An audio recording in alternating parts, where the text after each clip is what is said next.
اللہ قدیر ہے تو انسانوں کو بھی کچھ نہ کچھ قدرت تو ہر ایک کو اس نے دی ہوئی ہے، وہ بھی ایک قدر مشترک ہو گئی، وصف مشترک ہو گیا۔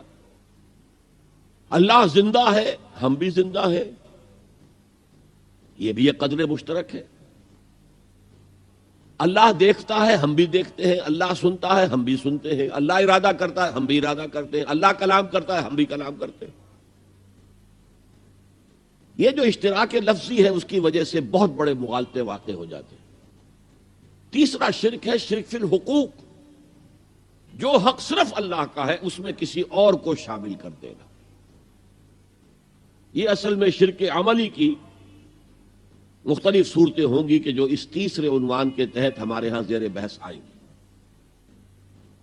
اب آئیے ہم ترتیب کے ساتھ چلتے ہیں۔ شرک فی الذات، یہ دو قسم کے مذاہب میں دو مختلف صورتوں میں ظاہر ہوا۔ عجیب بات ہے، آئرنی آف فیٹ جسے کہا جاتا ہے انگریزی میں، بڑی ستم ظرفی کی بات ہے کہ اس کی بدترین شکل ان قوموں میں پیدا ہوئی جو انبیاء اور رسول کے ماننے والے تھے۔ حضرت ابراہیم کے نسل کے لوگ جو عرب میں آباد تھے، حضرت اسماعیل کی نسل کے لوگ، وہ فرشتوں کو خدا کی بیٹیاں قرار دیتے تھے، اور ان کی اکثر دیویوں کے نام مؤنث ہے، اسی لیے لات، عزا، عزا عزیز کا مؤنث ہے، منات، لات۔ وہ یہ سمجھتے تھے کہ یہ فرشتے ہیں اور فرشتوں کی اللہ کو بہت بیٹیوں کی طرح عزیز ہیں، یہ اللہ کی بیٹیاں ہیں، یہ ہماری شفاعت کریں گی اللہ کے ہاں۔ تو یہ شرک فی الذات، اللہ کی بیٹی بنا دینا، ذات میں شریک ہو گئی۔ اولاد جو ہے تو ظاہر بات ہے براہمن کی اولاد براہمن ہوگی اور راجپوت کی اولاد راجپوت ہوگی، تو وہ تو گویا کہ آپ نے اس کو اس کی ذات میں شریک کر دیا، ہم پلہ بنا دیا، کفو بنا دیا، مد مقابل بنا دیا۔ یہی بیماری سب سے زیادہ شدید اور مکروہ ترین شکل میں حضرت عیسیٰ علیہ السلام کے پیرووں میں پیدا ہوئی۔ ایک محدود پیمانے پر یہودیوں میں بھی ایک دور میں یہ بیماری پیدا ہوئی، انہوں نے حضرت عزیر علیہ السلام کو خدا کا بیٹا قرار دیا۔ اس کی وجہ میں آپ کو بتا چکا ہوں کہ چونکہ حضرت عزیر کی جو دعوت توبہ تھی اس سے بنی اسرائیل میں ایک اصلاح کا آغاز ہوا، ان کے حالات بدلے، جس کے نتیجے میں اللہ تعالیٰ نے انہیں دوبارہ دنیا کے اندر عزت سے، طاقت سے، قوت سے سرفراز کیا۔ تو اس لیے حضرت عزیر کے بارے میں ان کے ہاں ظاہر بات ہے کہ پھر عقیدت اور محبت جو ہے ہونی ہی چاہیے تھی، اور یہ عقیدت و محبت کا غلو ہی ہوتا ہے کہ جو پھر اللہ کے بندوں کو، نبیوں کو، رسولوں کو، اولیاء اللہ کو اللہ کی اولاد یا اللہ کے کو اور طرح کے رشتہ دار قرار دے دیتا ہے۔ لیکن جس کیفیت کے ساتھ اس مرض کا ظہور ہوا ہے عیسائیوں میں، اس کی کوئی مثال دنیا کی تاریخ میں نہیں۔ ان کی تو گمراہی کا عالم یہ کہ وہ کہتے ہیں کہ عیسیٰ اللہ کا صلبی بیٹا ہے، صلبی، اس درجے وضاحت تاکہ کوئی استعارہ نہ سمجھا جائے اس کو۔ اگرچہ انجیل میں حضرت مسیح جب کہتے ہیں میرا آسمانی باپ، تو ساتھ ہی یہ بھی کہتے ہیں میرا اور تمہارا آسمانی باپ، تو یا تو مانو کہ پھر سب اللہ کے بیٹے ہیں۔ یہ باپ استعارے کے طور پر استعمال کیا گیا، جس سے والد پالتا ہے، پوستا ہے، اسی طرح اللہ تعالیٰ اپنی اولاد فرمایا ہے، حدیث میں آیا ہے الخلق عیال اللہ، تمام مخلوقات جو ہیں اللہ کے کنبے کے مانند ہیں، اللہ ان کا پالنے والا، پوسنے والا ہے۔ اس معنی میں میرا آسمانی باپ، میرا اور تمہارا آسمانی باپ۔ لیکن انہوں نے جو عقیدہ پھر بنایا صلبی بیٹا ہے اللہ کا، یہ انتہا درجے کی اللہ تعالیٰ کی شان میں گستاخی ہے۔ میں نے عرض کیا تھا قرآن مجید میں جتنا غضب اللہ کا، جتنا غصہ اس پر آتا ہے اور کسی طرح کے شرک پہ نہیں آتا۔ سورہ مریم میں فرمایا وَقَالُوا اتَّخَذَ الرَّحْمَنُ وَلَدًا لَقَدْ جِئْتُمْ شَيْئًا إِدًّا تَكَادُ السَّمَاوَاتُ يَتَفَطَّرْنَ مِنْهُ وَتَنشَقُّ الْأَرْضُ وَتَخِرُّ الْجِبَالُ هَدًّا أَن دَعَوْا لِلرَّحْمَنِ وَلَدًا وَمَا يَنبَغِي لِلرَّحْمَنِ أَن يَتَّخِذَ وَلَدًا۔ اگر اس کے لہجے کو آپ سمجھ سکیں، اس میں جو غضب مضمر ہے، چھپا ہوا ہے، اسے پہچان سکیں، کلام کی اگر شناخت ہو، وقالوا اتخذ الرحمن ولدا، انہوں نے کہا رحمان نے کسی کو بیٹا بنایا ہے۔ لقد جئتم شیئا ادا، تم ایک بہت ہی خطرناک، خوفناک، بہت ہی گستاخی والی بات لے کر آئے ہو۔ اور وہ کتنی بڑی گستاخی ہے اللہ کی جناب میں، تکاد السماوات یتفطرن منہ، اس گستاخی کی وجہ سے آسمان پھٹ پڑنے کو ہے، وتنشق الارض، اور زمین شق ہو جانے کو ہے، وتخر الجبال ہدا، اور پہاڑ جو ہے وہ دھماکے کے ساتھ گر جانے کو ہے، ان دعوا للرحمن ولدا، کہ ان بدبختوں نے اللہ کے لیے، رحمان کے لیے کسی کو بیٹا بنایا ہے۔ وما ينبغي للرحمن ان يتخذ ولدا، اور اللہ کی شان کے شایان ہی نہیں ہے، رحمان کی شان کے شایان ہی نہیں ہے کہ وہ کسی کو اولاد بنائے۔ یہ بڑا باریک نکتہ ہے۔ اولاد کی ضرورت تمہیں ہوتی ہے، خواہش تمہیں ہوتی ہے، تمہیں معلوم ہے کہ ہم فانی ہیں، موت آئے گی تو ہمارا تو وجود ختم ہو جائے گا۔ اب اولاد کے ذریعے سے ہمارا ایک مانوی تسلسل برقرار رہے گا، ہمارا نام دنیا میں چلے گا، تو یہ تمہاری ضرورت ہے، رحمان کے شایان شان نہیں۔ وہ تو اس کی شان یہ ہے حی لا یموت ابدا ابدا، کبھی بھی اس کے اوپر موت طاری ہونے والی نہیں ہے، وہ الحی، لہذا اسے کوئی احتیاج ہی نہیں۔ لا ينبغي للرحمن ان يتخذ ولدا، تو یہ شرک کی بدترین صورت ہے۔ اور جیسا کہ میں نے عرض کیا، جو ستم ظریفی والی بات ہے وہ یہ ہے کہ یہ حضرت ابراہیم کے پیروکاروں کے اندر وہ دعویٰ تو یہی کرتے تھے، ہم دین حنیفی پر ہیں، ابراہیم کے دین پر ہیں، اور پھر ایک محدود درجے میں یہودیوں کے ہاں، حضرت موسیٰ کی امت میں، اور شدید ترین اور مکروہ ترین صورت میں عیسائیوں کے ہاں، جنہوں نے حضرت عیسیٰ کو خدا کا بیٹا بنا دیا۔ یہ شکلیں ظاہر ہوئی۔ اب ایک قسم کے مذاہب ہیں فلسفیانہ مذاہب، اس لیے کہ انسان نے جب سے ہوش اور شعور کی آنکھ کھولی ہے، اس نے جہاں تو ایک طرف قدم بقدم علم سیکھا ہے، علم الاشیاء،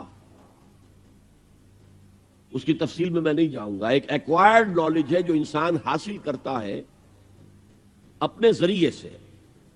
اللہ نے کان دی ہے سنو، آنکھیں دی ہیں دیکھو، مشاہدہ کرو، سنو، پھر جو سینس ڈیٹا ہے یہ اپنے اس کمپیوٹر میں فیڈ کر دو، جو اس کھوپڑی میں ہم نے رکھا ہوا ہے سپر کمپیوٹر، وہ اس سینس ڈیٹا کو پروسیس کرے گا، اس سے نتیجے نکالے گا، میموری کے اندر محفوظ کر دے گا۔ پھر اور دیکھو، اور سنو، اور غور کرو، نیا ڈیٹا جو ملا ہے اسے بھی پروسیس کرو، اس سے نتیجے نکالو، سابقہ نتیجوں کے ساتھ اس کو کمپیئر کرو، ٹیلی کرو، ان دو کے نتیجے سے کوئی اور تیسرا نتیجہ وجود میں آئے گا، اس سے بھی اسٹور کر لو۔ اس طرح رفتہ رفتہ یہ جو مادی علوم ہیں، فزیکل سائنسز ہیں، ٹیکنالوجی ہیں، وہ اس طور سے بڑھی ہیں قدم بقدم قدم بقدم قدم بقدم قدم بقدم۔ پچھلے 200 سال اس زمن میں ایک بہت بڑا ایکسپلوژن ہے، بہت بڑا دھماکہ ہے، بہت بڑا بگ بینگ ہے کہ جو ان فزیکل سائنسز اور ٹیکنالوجی کے میدان میں ہوا ہے۔ لیکن ایک دوسرا علم جو ہے، انسانی عقل جو ہے، وہ وسیع تر اور عظیم تر حقائق سے بھی گریپل کرنے کی کوشش کرتی رہی۔ یہ کائنات کیا ہے، میں کون ہوں، کہاں سے ہم آئے ہیں، کہاں ہم جا رہے ہیں، ہمارا انجام کیا ہے۔ یہ تو معلوم ہے کہ ہم پیدا ہوئے تھے، میں 73 برس پہلے پیدا ہوا تھا، لیکن اس سے پہلے بھی کوئی میرا وجود تھا، اور it was a bolt from the blue. پھر میں جو جا رہا ہوں یہ تو معلوم ہے۔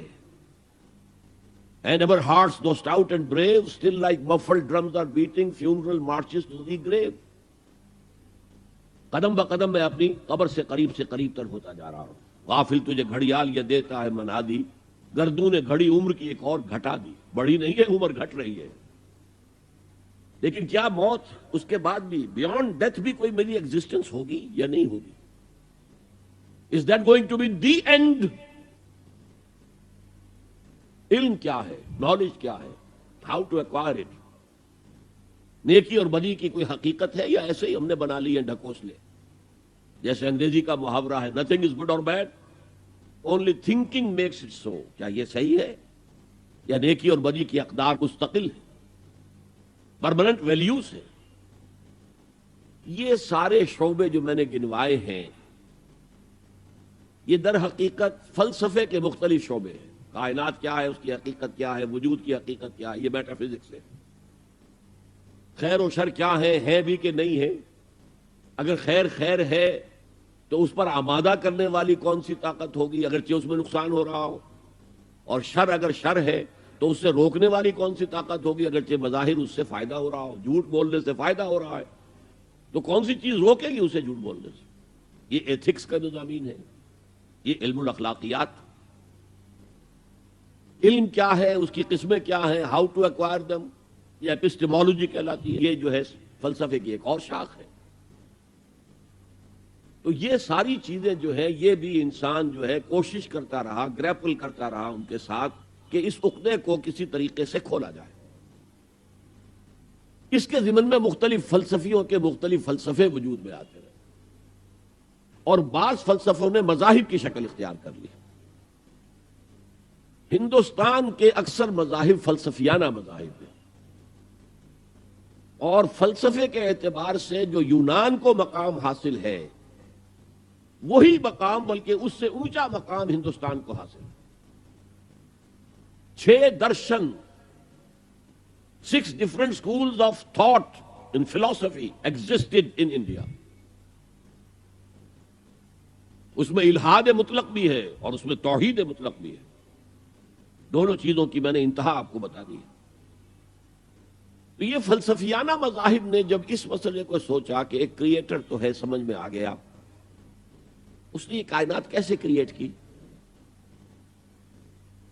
ایک بڑھئی جو ہے وہ میز بناتا ہے تو اسے لکڑی چاہیے، لکڑی کے بغیر تو نہیں بنا سکتا. تو خدا کو بھی میٹر درکار تھا، میٹر کے بغیر تو وہ کائنات نہیں بنا سکتا تھا. تو خدا بھی ہمیشہ سے ہے، میٹر بھی ہمیشہ سے ہے. قدیم یہ سنویت ہے.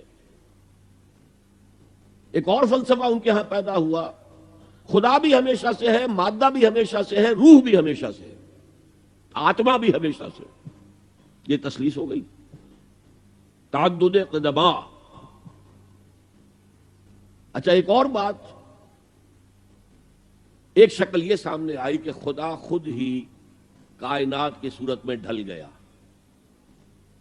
یہ جو کچھ ہے سب خدا ہے. یہ بدترین شرک ہو گیا، بدترین شرک. اس کا نام ہے ہمعوس. سب وہی کچھ تو ہے. جیسے برف پگھلی پانی بن گیا. اب برف کہاں ہے؟ بھائی یہی برف تو پانی ہے نا، پانی ہی تو برف ہے. اس پانی کو آپ نے ابالا، وہ بھاپ بن کے اڑ گیا. کہاں ہے بھائی وہ برف اور کہاں ہے وہ پانی؟ بھائی وہی بھاپ ہی تو برف بھی تھا، وہی بھاپ ہی تو پانی بھی تھا. یہ ہے جس کا نام ہے ہمعوس. پوری کائنات، ہر شے. اور اسی کو انگریزی میں کہتے ہیں پینتھیزم. مونوتھیزم ایک خدا کو ماننے والے، پولیتھیزم بہت سے خداؤں کو ماننے والے، پینتھیزم ہر شے کو خدا سمجھنے والے. پین آپ لفظ بولتے ہیں پین اسلامک، تمام مسلمانوں کے درمیان کا یہ مسئلہ ہے. پین اسلامزم جمال الدین افغانی جس کے دائی بن کر کھڑے ہوئے تھے 19ویں صدی عیسوی میں. تو پینتھیزم، مونوتھیزم، پولیتھیزم، یہ ہمعوس. پینتھیزم بدترین شرک ہے، بدترین شرک ہے، بدترین شرک. اس سے آگے ایک عقیدہ پیدا ہوا، خدا انسانی شکل میں آ جاتا ہے. یہ جو نیک لوگ ہوتے ہیں، اچھے لوگ ہوتے ہیں، اخلاق اور کردار ان کے بلند ہیں، یہ اس دھرتی کے مکین نہیں ہے. یہ تو بڑا گھٹیا. ہمارا جو ہے وجود کا یہ لیول بڑا نیچے ہے. جیسے اقبال نے کہا جواب شکوہ میں کہ شوخ و گستاخ یہ پستی کے مکین کیسے ہیں. یہ پستی کے مکین، زمین کے اوپر رینگنے والے یہ انسان، یہ اتنے شوخ اور گستاخ ہو گئے کہ اللہ سے شکوہ کر رہے ہیں. تو جواب شکوہ کا جو آغاز ہوا ہے، شوخ و گستاخ یہ فرشتوں نے کہا. تو یہ تو پستی کے مکین. ان میں اگر کوئی اونچے اخلاق کا ہے، بلند اس کا کردار ہے، تو وہ اس جگہ کے نہیں ہے. وہ گاڈ انکارنیٹ ہے. خدا نے شکل اختیار کر لی ہے انسانوں کی. یہ بھی بدترین شرک ہے. یہ ہوا انڈیویجول لیول پر. چنانچہ آپ کو معلوم ہونا چاہیے عیسائیت میں بھی پہلے عقیدہ تھا کہ حضرت مسیح گاڈ انکارنیٹ ہے، خدا کا ظہور ہے، خدا کی شکل ہے. بعد میں پھر تثلیث کا عقیدہ وجود میں آیا، اور پہلی تثلیث مختلف تھی موجودہ تثلیث سے. پہلی تثلیث تھی باپ، God as father, God as mother, حضرت مریم کو شامل کرتے تھے، اور پھر گاڈ ایز سن، حضرت مسیح. تین. اور اس کے بعد حضرت مریم کو وہاں سے بے دخل کر کے دی ہولی گھوسٹ، جبریل امین، ان کو شامل کیا. تو یہ فلسفیانہ مذاہب کے شرک ہیں کہ جو دنیا میں پیدا ہوئے ہیں، اور یہ شکلیں ہیں کہ جو شرک فی ذات کی ہیں، جو بدترین شرک ہے، جو اللہ کے غضب کو بھڑکانے والا شرک ہے، اور یوں سمجھیے کہ اریاں ترین شرک ہے. یہ شرک فی العقیدہ کی بدترین صورت ہے. اسی کی نفی کی ہے اللہ نے بہت جامعیت کے ساتھ 4 آیتوں کی ایک صورت میں، جس کو حضور نے کہا کہ سنو سے قرآن کے مساوی ہے، تہائی قرآن کے برابر ہے. سورہ اخلاص، قل هو اللہ احد اللہ الصمد لم یلد ولم یولد ولم یکن له کفوا احد. کہہ دو، اعلان کر دو اے محمد صلی اللہ علیہ وسلم، اللہ اکیلا ہے. احد، اللہ ایک نہیں، ایک تو واحد سے کا ترجمہ ہوگا، اللہ واحد.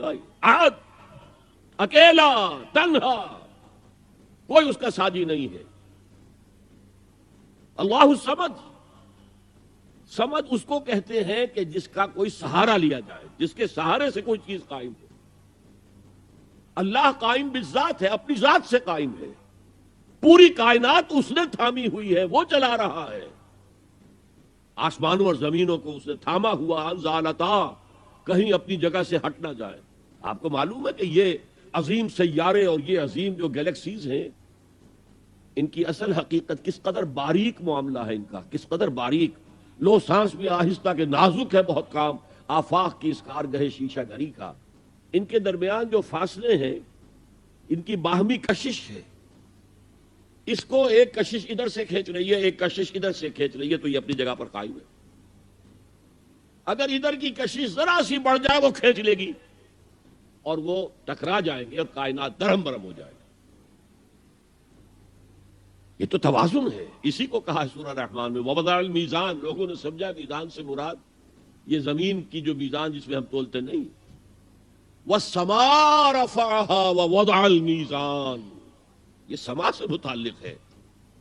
کاسمک بیلنس ہے جس کی وجہ پر یہ کائنات قائم ہے. Cosmic balance. بہرحال اللہ ہی ہے جو قائم بالذات ہے، اور باقی سب اس کے سہارے قائم ہیں. لم یلد ولم یولد، نہ اس نے کسی کو جنا نہ وہ جنا گیا، نہ کوئی اس کے ماں باپ ہے اور نہ کوئی اس کی جورو ہے، نہ اس کی کوئی اولاد ہے. ولم یکن لہ کفوا احد، اور کوئی اس کا ہمسر ہم پلہ نہیں ہے. اس لیے کہ اولاد تو ہم پلہ ہوئی نا.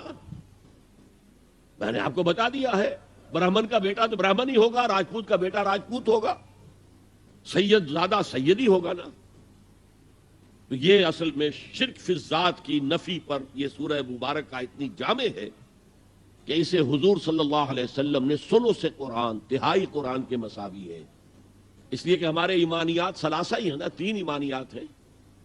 ایمان باللہ توحید کے ساتھ، ایمان بالرسالت، اور توحید کے موضوع پر یہ جامع ترین صورت ہے. تو قرآن کا 1 تہائی ہو گئی. اب آئیے دوسری قسم کا شرک، شرک فی صفات. یہ ایسا باریک مسئلہ ہے کہ اس میں ادھر سے ادھر پھسل جانا یہ بہت اس کا امکان ہے. ہم بھی موجود، کائنات بھی موجود. یہ شرک فی الوجود ہو گیا. 2 وجود ہو گئے. اس کی نفی کرنے کے لیے ہمارے ہاں کے بعض فلسفی جو صوفیاء بھی تھے، انہوں نے وحدت الوجود اور وحدت الشہود کا فلسفہ پیش کیا. ہر صفت کے بارے میں 3 باتوں کا جب تک کہ اضافہ نہ کیا جائے، خطرہ ہے کہ آپ توحید کی پٹڑی سے اتر کر اور شرک کی وادیوں میں گر جائیں گے. بلکہ کھائی میں گر جائیں۔ اللہ کی ذات ذاتی ہے، جبکہ باقی سب کا وجود عطائی ہے، اللہ نے عطا کیا ہے۔ لائی حیات آئے قضا لے چلی چلے، اپنی خوشی سے آئے نہ اپنی خوشی چلے۔ اللہ کی ہر صفت اس کی ذات ہی کی طرح لامحدود ہے۔ لامحدود کا ہم تصور نہیں کر سکتے، ہمارا ذہن محدود ہے تو لامحدود کیسے آ جائے گا اس میں؟ اس لیے صفات کے بارے میں ہمارے پاس ایک لفظ ہے صرف عربی زبان کا جس میں ہم پناہ لے لیتے ہیں، وہ علی کل شیء قدیر، وہ ہر شے پر قادر ہے۔ باقی کتنا قادر ہے، اس کی قدرت کتنی ہے، یہ ہماری سمجھ میں آنے والی بات نہیں۔ ہمارے پاس تو وہ ترازو ہے جو سنار کی ہوتی ہے، اس میں آپ تولے ماشے تول لیجئے، ٹنوں وزن تو آپ نہیں تول سکتے۔ ہوا بکل شیء علیم، وہ ہر چیز کا جاننے والا ہے۔ کون اس کے علم کی وسعت کا اندازہ کرے گا؟ اچھا، ہر صفت اس کی غیر محدود ہے، جیسے اس کا وجود غیر محدود ہے۔ اس کی ہر صفت بھی قدیم ہے، جیسے اس کی ذات ہمیشہ سے، صفت بھی ہمیشہ سے۔ جبکہ ما سوی اللہ کا وجود اور حادث، ایک وقت تھا کہ وجود نہیں تھا، پھر اللہ نے وجود عطا کر دیا۔ اللہ کا علم غیر محدود، اس کا ذاتی علم ہے، یہ کسی نے نہیں دیا ہے، غیر محدود ہے، اور جیسے اس کی ذات ہمیشہ سے ہے، قدیم ہے، ایسے ہی اس کا علم بھی قدیم ہے۔ تو آپ اسی لفظ علم کو استعمال کریں گے اللہ کے لیے تو یہ تین چیزیں ایڈیشنل اس کی ذہن میں رہنی چاہیے، جو رہتی نہیں ہے۔ سبحانک لا علم لنا الا ما علمتنا، صاف کہہ دیا تھا کہ نہیں؟ اور ابھی آپ نے آیت الکرسی کا ترجمہ سنا ہے، لا یحیطون بشیء من علمہ الا بما شاء۔ مخلوقات میں سے کوئی بھی اللہ کے علم میں سے کسی شے کا احاطہ نہیں کر سکتا، اس نے جس کو چاہا جتنا چاہا علم دے دیا۔ تو یہ صفات، اور صفات میں 99 نام ہیں، but if you boil them down, اگر ان کا آپ نکالے نچوڑ تو وہ 6 صفات ہیں جن کو مانا جاتا ہے ام الصفات، بنیادی صفات۔ نمبر 1 وجود، نمبر 2 حیات، نمبر 3 علم، نمبر 4 قدرت، نمبر 5 ارادہ، نمبر 6 کلام، متکلم ہے، کلام ہے اس کا، فعال لما یرید ہے، ارادہ کرتا ہے، جس چیز کا ارادہ کر لے کر گزرتا ہے۔ الحی ہے، تو وجود، حیات، علم، قدرت، ارادہ، کلام۔ اب وجود کا مسئلہ ہے، اللہ بھی موجود، کائنات بھی موجود، یہ اشتراک ہو گیا، ان کے درمیان کیا رشتہ ہے؟ توحید وجودی جس کو کہا شاہ ولی اللہ دہلوی نے، اور مجدد الفسانی رحمت اللہ علیہ نے جسے وحدت الشہود قرار دیا۔ انہوں نے کہا یہ کائنات حقیقی نہیں ہے، حقیقی وجود صرف ایک ہے، وہ اللہ کا ہے۔ یہ توحید وجودی ہے، یہ اعتباری وجود ہے۔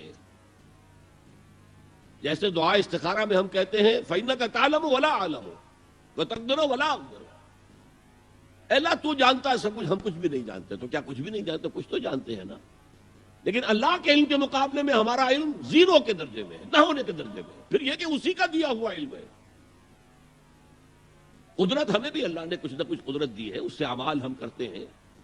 اللہ کی قدرت کے مقابلے میں ہماری قدرت 0 ہے، اللہ کے وجود کے مقابلے میں ہماری وجود 0 ہے۔ جس کے لیے مختلف مثالیں دی۔ آپ ایک لاٹھی لے لیں، لاٹھی کے سرے پر کپڑا باندھیں، مٹی کا تیل ڈال دیں، آگ لگا دیں، ایک شعلہ جوالا، شعلہ آپ کے ہاتھ میں آ گیا۔ اب لاٹھی کو تیزی سے ایک دائرے میں حرکت دیں، دیکھنے والوں کو ایک آتشی دائرہ نظر آئے گا، وہ آگ کا دائرہ نظر آئے گا کہ نہیں؟ جبکہ آپ جانتے ہیں کہ آگ کا کوئی دائرہ ہے ہی نہیں، وہ تو ایک شعلہ ہے صرف۔ تو یہ کائنات کیا ہے؟ کل ما فی الکون وہم او خیال اور وقوس فی البرایا اور ظلال۔ اس کائنات میں جو کچھ ہے یا ہمارا وہم ہے یا ہمارا خیال ہے، یا جیسے آئینے کے اندر تصویر نظر آ جاتی ہے۔ آپ کو معلوم ہے آپ آئینے کے سامنے کھڑے ہیں، آئینے کے پیچھے تو کوئی نہیں ہے، آپ نظر آ رہے ہیں پیچھے۔ یا ظلال ہیں، سائے ہیں، درخت کا سایہ زمین پر پڑ رہا ہے۔ بہرحال اس طریقے سے، اگرچہ میں اب تفصیل میں نہیں جانا چاہتا اتنے بڑے مجمع میں، اس لیے کہ یہ بڑے مشکل، بہت مشکل مسائل میں سے ہے۔ فلسفہ وجود، یہ میٹا فزکس کے مشکل ترین مسائل میں سے، فلسفے کا مسئلہ ہے، یہ مذہب کا مسئلہ ہے ہی نہیں، دین کا مسئلہ ہے ہی نہیں۔ لیکن یہ وہی ہے کہ وجود حقیقی صرف اللہ کا ہے، ہمارا وجود اعتباری ہے، ریلیٹو ہے، اس کی کوئی حیثیت ہی نہیں۔ اسی طرح اب علم غیب کا جو جھگڑا ہمارے ہاں چلتا ہے، علم غیب ہے یا نہیں ہے، اس میں ایک جماعت نے علم غیب کی تعریف جو ہے وہ اپنی طرف سے ایسی کر لی ہے جس کی روح سے علم غیب کی نفی مطلقاً کرنی پڑے گی۔ علم غیب وہ ہے جو اللہ کے بتائے بغیر کسی کو حاصل ہو، تو پھر تو علم غیب کی مطلق نفی ہوگی، اللہ کے بتائے بغیر تو کوئی علم کسی کو حاصل ہو ہی نہیں سکتا۔ یہ اصل میں ڈیفینیشن کی بات ہے، ڈیفینیشن غلط کر دی ہے آپ نے۔ غیب کسے کہتے ہیں؟ غیب جو ہماری نگاہوں سے اوجھل ہے۔ فرشتے تو موجود ہیں میرے سامنے، کرامن کاتبین ہیں، نظر نہیں آتے، ہماری نگاہوں سے اوجھل ہیں۔ اللہ تعالیٰ بتاتا ہے تمہارے آگے پیچھے حفاظت والے جو ہیں فرشتے چلتے ہیں۔ اور آپ نے کبھی دیکھا ہوگا کہ گاڑی کوئی سناٹے سے ایسی گزر گئی ہے آپ کے ساتھ سے کہ آپ محسوس کریں کسی نے آپ کو دھکا دے کر بچایا، کوئی غیر مرئی طاقت ہے، انویزیبل طاقت ہے جس نے آپ کو ہٹایا ہے اور گاڑی سے بچایا ہے۔ فرشتے ہیں، ہر جگہ ہے، ہر آن ہے۔ تو اس اعتبار سے غیب ہے، فرشتہ ہم نہیں دیکھ سکتے۔ حضور نے جبرائیل کو ان کی اصل شکل میں صرف 2 مرتبہ دیکھا ہے۔ ایک مرتبہ غار حرا سے اترتے ہوئے آپ نے دیکھا، آواز آئی یا محمد۔ یہ چوتھی وحی جو ہے اس سے پہلے واقعہ پیش آیا۔ آپ نے دیکھا سامنے، آگے پیچھے، دائیں بائیں کوئی نہیں ہے، کچھ تھوڑا سا خوف سا احساس ہوا، آگے بڑھے، پھر یا محمد، پھر آپ نے دیکھا دائیں بائیں آگے پیچھے کوئی نہیں ہے، پھر آواز آئی یا محمد۔ اب نگاہ اٹھا کر دیکھا تو جبرائیل پورے افق پر چھائے ہوئے، وَهُوَ بِالْأُفُقِ الْأَعْلَى فَدَنَا فَتَدَلَّى فَكَانَ قَابَ قَوْسَيْنِ أَوْ أَدْنَىٰ فَأَوْحَىٰ إِلَىٰ عَبْدِهِ مَا أَوْحَىٰ۔ ایک اس موقع پر جبرائیل کو ان کی اصل ملک کی شکل میں دیکھا ہے، اور ایک شب معراج میں دیکھا ہے ملک کی شکل کے اندر۔ تو یا تو وہی ہے تو اس میں جبریل فرشتہ نظر نہیں آ رہا، وہ تو روح الامین، روح محمدی پر نزول کر رہا ہے، نازل کر رہا ہے قرآن۔ ان آنکھوں کا اس میں کوئی دخل ہے ہی نہیں، ان کانوں کا اس میں کوئی دخل نہیں۔ شاید میں نے آپ کو ایک شعر بھی سنایا تھا جگر کا، جو میں حیران ہوا کرتا ہوں کہ کس عالم میں ہوں گے اس وقت جگر جب کہ انہوں نے یہ شعر کہہ دیا۔ واقعہ یہ ہے کہ وہ بہت شراب پینے والے تھے، لیکن جب شراب سے توبہ کی ہے انہوں نے، تو پھر جو شاعری انہوں نے کی ہے وہ بڑی پاکیزہ شاعری ہے۔ اسی میں ہے یہ شعر، نغمہ وہی ہے نغمہ کہ جس کو روح سنے اور روح سنائے۔ وہ نغمہ قرآن روح الامین نے سنایا، روح محمدی نے سنا صلی اللہ علیہ وسلم علیہ الصلوۃ والسلام۔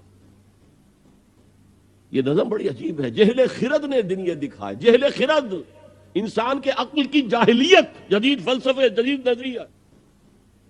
ویسے تو سمجھا ریشنلائزیشن ہے، ریشنلزم ہے، عقلیت ہے جہالت۔ جہل خرد نے دن یہ دکھائے، گھٹ گئے انسان پڑھ گئے سائے۔ اسی میں یہ شعر ہے، نغمہ وہی ہے نغمہ کہ جس کو روح سنے اور روح سنائے۔ بہرحال حضور نے جبرائیل کو اصلی شکل میں بھی دیکھا ہے، وہ غیب میں ہے یا نہیں ہے؟ شب معراج میں آپ نے کیا نہیں دیکھا؟ جہنم کو دیکھ لیا، جنت کی سیر کر لی۔ یہ غیب ہے ہمارے لیے۔ تو جو چیزیں ہمارے لیے غیب، میں اس سے پہلے ایک گفتگو میں کہہ چکا ہوں کہ اللہ کے لیے تو غیب کا سوال ہی نہیں۔ وہ جب کہتا ہے عالم الغیب والشہادہ، وہ ہمارے اعتبار سے کہتا ہے جو چیزیں تمہارے لیے غیب ہیں اللہ ان کا بھی جاننے والا ہے، اور جو تمہارے لیے جو موجود ہیں سامنے جنہیں تم دیکھ سکتے ہو، چاہے ان کو دیکھنے کے لیے تم نے ٹیلیسکوپ ایجاد کر لی ہے تو اس سے تمہاری آنکھ کی صلاحیت بڑھ گئی، اگر مائکروسکوپ ایجاد کر لی ہے تو اس سے بھی تمہاری آنکھ کی صلاحیت بڑھ گئی ایک اعتبار سے۔ بہرحال ہے یہ تمہارے اپنے حواس خمسہ۔ تمہارا علم تو وہی تک رہے گا جو امور ان حواس خمسہ کی گرفت میں آ سکیں۔ ان سے جو ماورا ہے، جس کو آپ کہتے ہیں ماوراء الطبعیات، فزیکل ورلڈ سے ماورا، جس کو میں نے اپنی گفتگو میں کہا تھا عالم امر، ایک عالم خلق ہے. ہماری ساری سائنس، ہمارا سارا مطالعہ، ہماری ساری علم جو ہے وہ عالم خلق سے متعلق ہے، عالم امر سے کوئی تعلق ہی نہیں. عالم امر سے تعلق رکھنے والے فرشتے ہیں اور انسان کی روح ہے. یسألونک عن الروح قل الروح من امر ربی. اور عالم امر کے اندر یہ چیزیں، واقعات، تخلیق اس طور سے ہوتی ہے کہ اس میں صرف کن، صرف یہ کہا جاتا ہو جاتا، ٹائم ایلیمنٹ کوئی نہیں. انما امرہ اذا اراد شیئا ان یقول له کن فیکون. ایسا ہی کوئی بڑا کن تھا جسے سائنسدان تک پہنچ گئے ہیں، دی بگ بینگ. کوئی بہت بڑا کن تھا اللہ کا جس سے کہ اس عالم خلق کا آغاز ہوا ہے. اس پری بگ بینگ ایرا کو وہ نہیں جانتے، وہ بالکل دوسرا دور تھا. بہرحال یہ میرا اس وقت کا موضوع نہیں ہے. تو یقیناً اللہ تعالیٰ اپنے اس غیب کا کچھ حصہ انبیاء کو دیتا ہے تو وہ نبی بنتے ہیں نا، ورنہ عام انسانوں اور نبی میں کیا فرق ہوا؟ ہمارا علم بالحواس ہے، علم بالعقل ہے. اگر یہی دو ہے محمد کے پاس بھی صلی اللہ علیہ وسلم، تو پھر کیا فرق ہوا میرے اور ان کے علم میں؟ معاذ اللہ ثم معاذ اللہ ثم معاذ اللہ. سورہ جن میں فرمایا لا یظہر علی غیبہ الا من ارتضی من رسول فإنہ یسلک من بین یدیہ ومن خلفہم رصدا. وہ اپنے غیب کے اوپر مطلع نہیں کرتا کسی کو بھی سوائے رسولوں کے، جن میں سے رسولوں کو جتنا چاہے دے. کذالک نری ابراہیم ملکوت السماوات والارض. اسی طرح ہم ابراہیم کو دکھاتے رہے، آسمانوں اور زمین کے ملکوت کی سیر کرائی. نبی یقیناً عالم کے علم میں سے کچھ حصہ پاتا ہے تبھی تو نبی بنتا ہے، ورنہ نبی ہونے کا کیا سوال. باقی یہ کہ میں نے جیسا کہ پہلے بھی کسی تقریر میں عرض کیا ہے، میں ابھی طالب علم تھا 19-20 برس کی عمر.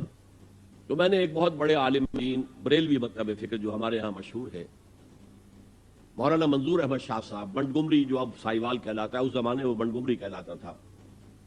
میں ان کے پاس گیا علم غیب کے مسئلے میں کہ آپ کا موقف کیا ہے. انہوں نے اپنی کتابیں لا کر دکھائیں، اپنے اسلاف کی تصانیف دکھائیں کہ دیکھیے ہم حضور کے علم کے بارے میں 3 باتیں مانتے ہیں. حضور کا علم ذاتی نہیں ہے، عطائی ہے، اللہ کا دیا ہوا ہے. حضور کا علم غیر محدود نہیں ہے، محدود ہے. حضور کا علم قدیم نہیں ہے، حادث ہے. میں نے کہا ان 3 باتوں کے بعد میرا کوئی جھگڑا نہیں آپ سے. اس سے آگے یہ کہنا کیا معلوم تھا کیا نہیں تھا، یہ آپ اپنے حدود سے تجاوز کر رہے ہیں، یہ آپ اپنے حدود سے باہر نکل رہے ہیں. اب رب نے اپنے بندے کو کیا کیا علم دیا ہے وہ جانے، ہم نہیں ناپ سکتے. ہم تو محجوب ہیں، پردے میں ہیں، اوٹ میں ہیں، عالم غیب میں ہمارا گزر ہی نہیں ہے. لہذا اس بحث کے اندر خام خواہ ایک ٹیکنیکل سی جو اس کی ڈیفینیشن کر لی گئی ہے، اس کی وجہ سے بڑے مارکے ہیں، بڑے مناظرے ہیں، بڑی بحثیں ہیں. تو یہ سمجھ لیجئے کہ یہ بحث بھی اسی شرک اور توحید فی صفات کے ضمن میں سامنے آتی ہے. اسی پر آپ قیاس کرتے چلے جائیے. باقی تمام صفات کا معاملہ بھی یہی ہوگا کہ جو بھی صفت ہے اللہ کی، وہ اللہ کی ذاتی ہے، کسی کی عطا کردہ نہیں ہے. وہ جیسے اس کی ذات غیر محدود ہے، وہ صفت بھی غیر محدود ہے. جیسے اس کی ذات قدیم ہے، وہ صفت بھی قدیم ہے. جملہ مخلوقات کی جملہ صفات عطائی ہے، اللہ کی دی ہوئی ہے، جیسے ان کا وجود عطائی ہے. وہ لا محدود نہیں ہے، محدود ہے. اسی طریقے سے وہ حادث ہے، قدیم نہیں ہے. بس یہ ہے باریک سی بات. یہ 3 باتیں ذہن میں رہے تو آپ شرک صفات سے محفوظ ہو جائیں. اب آئیے سب سے کٹھن بات آ رہی ہے، شرک فی الحقوق. اللہ کے حقوق کیا کیا ہیں انسان پر، اس کی اگر آپ گنتی کریں، لسٹ بنائیں تو بہت لمبی ہو جائے گی. اللہ کا شکر کرنا چاہیے، اللہ کی عبادت کرنی چاہیے، اللہ کے احکام پر چلنا چاہیے، اللہ کے عائد کردہ فریضے جو ہیں وہ ادا کرنے چاہیے، اللہ کی حرام چیزوں سے بچنا چاہیے، اللہ کی تعظیم و تکبیر کرنی چاہیے، اللہ کے دین کو غالب کرنے کے لیے جد و جہد کرنی چاہیے، اللہ کے کلمے کو سربلند کرنے کے لیے تن من دھن لگانا چاہیے. اللہ کے حقوق میں شمار ہو جائے گا. ایک لفظ ایسا ہے کہ جیسے کہتے ہیں ہم اپنی زبان میں ہاتھی کے پاؤں میں سب کے پاؤں. ایک لفظ ہے کہ جو جملہ حقوق کو اپنے اندر سمو لیتا ہے، وہ لفظ عبادت. یہی وجہ ہے کہ قرآن مجید میں تمام انبیاء اور رسول کی دعوت جو آتی ہے مختلف مکی صورتوں میں، وہ کیا ہے؟ سب نے یہ کہا یا قوم اعبدوا اللہ ما لکم من الہ غیرہ، اے میری قوم کے لوگوں اللہ کی عبادت کرو، تمہارا کوئی اور معبود نہیں ہے سوائے اس کے۔ یہی دعوت جو ہے حضرت نوح کی تھی، حضرت ہود کی تھی، حضرت صالح کی تھی، حضرت شعیب کی تھی، حضرت لوط کی تھی، اور حضرت موسیٰ کی تھی، حضرت عیسیٰ کی تھی، سب کی دعوت۔ یہی دعوت جو ہے حضور کی آئی ہے قرآن میں، ایک فرق کے ساتھ۔ سابقہ تمام انبیاء اور رسول صرف اپنی اپنی قوموں کے لیے مبعوث کیے گئے تھے، حضور کے بعثت پوری نوع انسانی کے لیے، لہذا یہاں یا قوم کا لفظ نہیں ملے گا، یا ایھا الناس، یا ایھا الناس، یا ایھا الناس، یا ایھا الناس اعبدوا ربکم الذی خلقکم والذین من قبلکم لعلکم تتقون۔ اے لوگو عبادت کرو اپنے اس رب کی جس نے تمہیں بھی پیدا کیا اور تم سے پہلے جو لوگ تھے ان کو بھی پیدا کیا تاکہ تم بچ سکو۔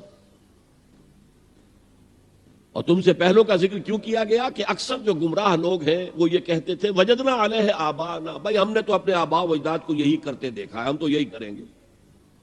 تو بھائی جیسے تم مخلوق ہو اور تم سے غلطی ہو سکتی ہے، گناہ ہو سکتا ہے، ایسے ہی تمہارے آباء و اجداد بھی انسان تھے، مخلوق تھے، غلطی ہو سکتی ہے۔ پیروی آباء و اجداد کی مت کرو، پیروی اس کی کرو جیسا کہ سورہ لقمان میں آ گیا تھا واتبع سبیل من اناب الی، پیروی کرو اس کی جس نے اپنا رخ اللہ کی طرف کر لیا۔ تو یہ دعوت ہے محمد رسول اللہ صلی اللہ علیہ وسلم کی ایک لفظ میں، یا ایھا الناس اعبدوا ربکم الذی خلقکم والذین من قبلکم لعلکم تتقون۔ اس سے آگے بڑھیے تو سورہ ذاریات میں فرمایا کہ ہم نے تو انسانوں اور جنوں کو پیدا ہی اس لیے کیا ہے کہ ہماری عبادت کریں، وما خلقت الجن والانس الا لیعبدون۔ اسی کی ترجمانی کرتے ہوئے شیخ سعدی نے کہا ہے، اور کبھی ہماری مسجدوں میں یہ اشعار لکھے ہوتے تھے، اب تو ذرا تعمیر مساجد کا ذوق بھی مختلف ہو گیا ہے۔ زندگی آمد برائے بندگی، زندگی بے بندگی شرمندگی۔ زندگی تو ہمیں ملی ہے بندگی کے لیے، اگر ہم بندگی ہی نہ کریں خدا کی تو شرمندگی ہی شرمندگی ہے۔ یہ جو ایک لفظ ہے عبادت، اب میں اس کا تھوڑا سا تجزیہ کرنا چاہتا ہوں، عبادت کسے کہتے ہیں؟ عبادت کا لفظ بنا عبد سے، عبد غلام، جس کا آج آپ تصور نہیں کر سکتے۔ آج ہمیں جس کا تجربہ ہے وہ امپلائر امپلائی ریلیشن شپ کا ہے۔ آپ نے کسی کو بطور مزدور رکھا ہے، شام تک کام کرنا ہے، 100 روپے دینے ہیں، وہ آپ کا ملازم ہے، غلام نہیں ہے۔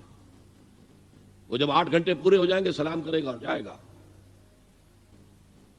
اور اگر آپ نے کسی کو رکھا ہے خانسامہ کی حیثیت سے اور آپ کہیں بھائی آج وہ نہیں آئی، بھنگن وغیرہ نہیں آئی ہے، ذرا جاؤ ہمارا وہ ٹوائلٹ صاف کراؤ، وہ صاف کر دے گا، جناب میں آپ کا خانسامہ ہوں، میں ٹوائلٹ صاف کرنے کے لیے ملازم نہیں ہوا۔ تو لمیٹڈ ٹائم اور فرائض بھی لمیٹڈ، یہ امپلائر امپلائی کے ہیں، اور وہ فرائض ادا کرنے کے بعد وہ آپ کے برابر کا شہری ہے، 1 ووٹ آپ کا 1 ووٹ اس کا ہے، کوئی فرق نہیں آپ کے اس کے درمیان۔ غلام جو ہوتا تھا عبد، وہ آقا کا مملوک ہوتا تھا، ملکیت، اور وہ ہمہ تن ہمہ وقت ہمہ جہت حکم ماننے پر مجبور تھا۔ رات کو حکم دے رہا ہے تو نہیں کہتے صاحب آج اب تو رات کا وقت ہے، آپ کیا حکم دے رہے ہیں، میں تو نہیں مان سکتا، ماننا پڑے گا۔ کسی بھی وقت کسی بھی نوعیت کا جو بھی حکم دے، ہمہ وقت ہمہ تن ہمہ جہت طاعت۔ اور یہ کہ اگر آقا نے کوئی کوٹھڑی دے دی ہے کہ اس میں رات کو سو جایا کرو تو وہ اس کی ملکیت نہیں ہو جاتی، ملکیت آقا کی ہے، وہ خود ہی ملکیت اپنے آقا کا ہے۔ کوئی چارپائی دے دی ہے سو جایا کرو تو وہ اس کی ملکیت نہیں ہو جاتی۔ تم بھی اپنے آپ کو کسی شے کا مالک نہ سمجھو، للہ ما فی السماوات و ما فی الارض، آسمانوں میں اور جو کچھ ہے زمین میں وہ اللہ کی ملکیت ہے۔ یہ عبدیت، یہاں تک کہ اگر آپ کو معلوم نہ ہو کہ اس زمانے میں آقا کو اختیار تھا، جس طرح چاہے ٹارچر کرے، جس طرح کی چاہے تکلیف دے، اور جب چاہے قتل کر دے، کوئی مقدمہ نہیں، غلام کی طرف سے کوئی مدعی نہیں، کوئی اس پر پکڑ دھکڑ نہیں، تم نے کیا کیا۔ بالکل جیسے آپ کی بکری تھی، آپ نے ذبح کی اور گوشت پکا کے کھا لیا، کوئی آپ سے پوچھ سکتا ہے؟ بھائی میری ملکیت تھی بکری، میں نے اس کو ذبح کیا، گوشت کھایا۔ تم کون ہوتے ہو پوچھنے والے؟ اسی طرح اگر وہ آقا جو ہے وہ غلام کو قتل کر دیتا تھا تو اس پر کوئی پوچھ گچھ نہیں تھی، کوئی بات پوچھ نہیں تھی۔ اس معنی میں اللہ کے غلام بننا، ہمہ تن، ہمہ وقت، ہمہ وجوہ، ہمہ جہت، اللہ کی غلامی، اللہ کی اطاعت، یہ ہے عبادت کا ظاہری پہلو، یا میں کہا کرتا ہوں عبادت کا جسد، عبادت کا ظاہر، عبادت کا جسم جو نظر آتا ہے۔ ایک ہے عبادت کی جان یا عبادت کی روح جو نظر نہیں آتی۔ ہماری جان کہاں ہے؟ کسی کو نظر آتی ہے؟ روح کہاں ہے؟ کسی کو نظر آتی ہے؟ لیکن ہمارا وجود جان ہی سے تو ہے، جان نکل جائے گی تو پھر تو یہ جسد جو ہے یہ گل سڑ جائے گا اگر جلدی سے تم نے اس کو پہنچا نہ دیا قبر کے اندر، یا جلدی سے کریا کرم نہ کر دیا اور اس کو جلا نہ دیا تو سڑے گا پوری طریقے سے، متعفن ہو جائے گا۔ تو اگرچہ قرآن مجید میں محض اطاعت پر بھی لفظ عبادت کا اطلاق ہوا ہے، چنانچہ جب حضرت موسیٰ اور ہارون فرعون کے دربار میں پیش ہوئے پہلی مرتبہ، فرعون نے ایک پھپتی چست کی اپنے حواریوں اور درباریوں سے مخاطب ہو کر، یہ کون لوگ ہیں جو ہم سے اس طرح بات کر رہے ہیں، ہم سے کوئی مطالبہ کر رہے ہیں؟ ارسل معنا بنی اسرائیل وقومہما لنا عابدون، ان کی قوم تو ہماری غلام قوم ہے۔ ظاہر بات ہے کہ وہ فرعون یا ان کی قوم کی پرستش نہیں کرتے تھے، عبادت نہیں کرتے تھے، لیکن چونکہ اطاعت پر مجبور تھے لہذا اس کے لیے لفظ اس نے استعمال کیا عابدون، قومہما لنا عابدون۔ اور ایک اور موقع پر یہ بات آئی کہ جب فرعون نے کہا الم نربک فینا ولیدا، اے موسیٰ تم وہی نہیں ہو جسے ہم نے اپنے محل میں پالا تھا، ہمارے ٹکڑوں پر پل کر ہماری بلی ہمیں کو میاؤں؟ تو حضرت موسیٰ نے کہا وَتِلْكَ نِعْمَةٌ تَمُنُّهَا عَلَيَّ أَنْ عَبَّدْتَ بَنِي اسرائیل، تم بڑا احسان جتا رہے ہو میرے اوپر کہ میں تمہارے محل میں پلا بڑھا ہوں، جبکہ تو نے میری پوری قوم کو غلام بنا رکھا ہے۔ عبدتا، تو عبادت کا اطلاق محض اطاعت پر بھی ہے، چاہے وہ خواہی نہ خواہی ہو، مجبوری سے ہو، کراہت کے ساتھ ہو، لیکن یہ اطلاق اس پر ہوتا ہے۔ یہی وجہ ہے کہ آج کے دور میں جو جدید مفکرین ہیں اسلام کے، انہوں نے اس اطاعت کے پہلو کو اتنا نمایاں کیا ہے، اتنا نمایاں کیا، اس لیے کہ عام لوگوں کے ذہن سے یہ تصور گزر گیا تھا نماز، روزہ، حج، زکوٰۃ، عبادات ہو گئی بس، اور کون سی عبادت چاہیے تمہیں؟ تو ان کو بتانے کے لیے نہیں، پوری زندگی میں اللہ کی اطاعت، ہمہ تن، ہمہ وقت، ہمہ جہت، ہمہ پہلو اطاعت۔ تو یہ صحیح بات ہے کہ جو ایمفیسائز کی گئی، اور آج بہت سے لوگوں کے سامنے یہ بات آ چکی ہے، بہت بڑی تعداد میں امت اس حقیقت کو جان چکی ہے کہ اسلام صرف مذہب نہیں، دین ہے، یہ مکمل نظام حیات ہے، یہ مکمل ضابطۂ حیات ہے، اور اس سب میں اطاعت مطلق اللہ کی درکار ہے۔ لیکن ایک پہلو ابھی پوری طرح اجاگر نہیں ہوا۔ اللہ کی عبادت میں اگر وہ بالاکراہ ہو رہی ہے، طبیعت کے خلاف ہو رہی ہے، تو وہ منافقانہ اطاعت ہے۔ جیسے کہا گیا یہ منافق نہیں نماز کے لیے کھڑے ہوتے مگر کسل مندی کے ساتھ اور بہت ہی طبیعت پر جبر کر کے، کیا کرے اس معاشرے میں کوئی مسلمان سمجھا ہی نہیں جا سکتا تھا جو نماز نہ پڑھتا ہو، تو نماز تو پڑھنی پڑ رہی ہے، وہ منافقت۔ اللہ کی اطاعت کاملہ اس کی محبت شدیدہ کے تحت، اس کے شکر کا جذبہ، اے اللہ تیرے لیے حمد ہے، کل شکر تیرے لیے، کل ثنا تیرے لیے، اس شکر اور محبت کے جذبے سے والذین آمنوا اشد حبا للہ، اہل ایمان تو وہ ہے جو شدید ترین محبت کرتے ہیں اللہ کے ساتھ۔ تو اللہ کی اطاعت مطلق، اس کی محبت شدیدہ کے ساتھ دو چیزیں جمع ہوں گی تو پھر وہ اللہ کی عبادت بنے گی۔ چنانچہ وہ جسد ہے تو یہ روح ہے، یہ جان ہے عبادت کی۔ اور فارسی کے دو الفاظ بخوبی ان کے فرق کو واضح کرتے ہیں۔ ایک ہے بندگی، جو ابھی میں نے شعر سنایا، بندگی وہ ہے اطاعت۔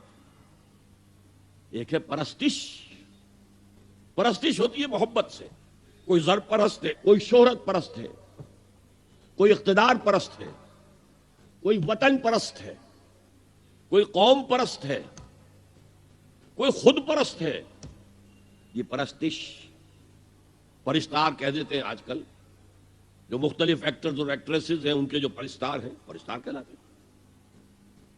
تو اللہ کی پرستش کے ساتھ اس کی اطاعت مطلقہ جمع ہوں گے تو عبادت بنے گی۔ یہ تو ہو گیا عبادت کی تعریف کا معاملہ۔ اسی لیے امام ابن تیمیہ اور ان کے شاگرد جو سب سے بڑے شاگرد ہیں حافظ ابن قیم، انہوں نے عبادت کی تعریف جس طور سے بیان کی، امام ابن تیمیہ نے زیادہ زور دیا اطاعت پر، اور حافظ ابن قیم نے، وہ چونکہ صوفی مزاج آدمی تھے، انہوں نے مقدم رکھا محبت کو۔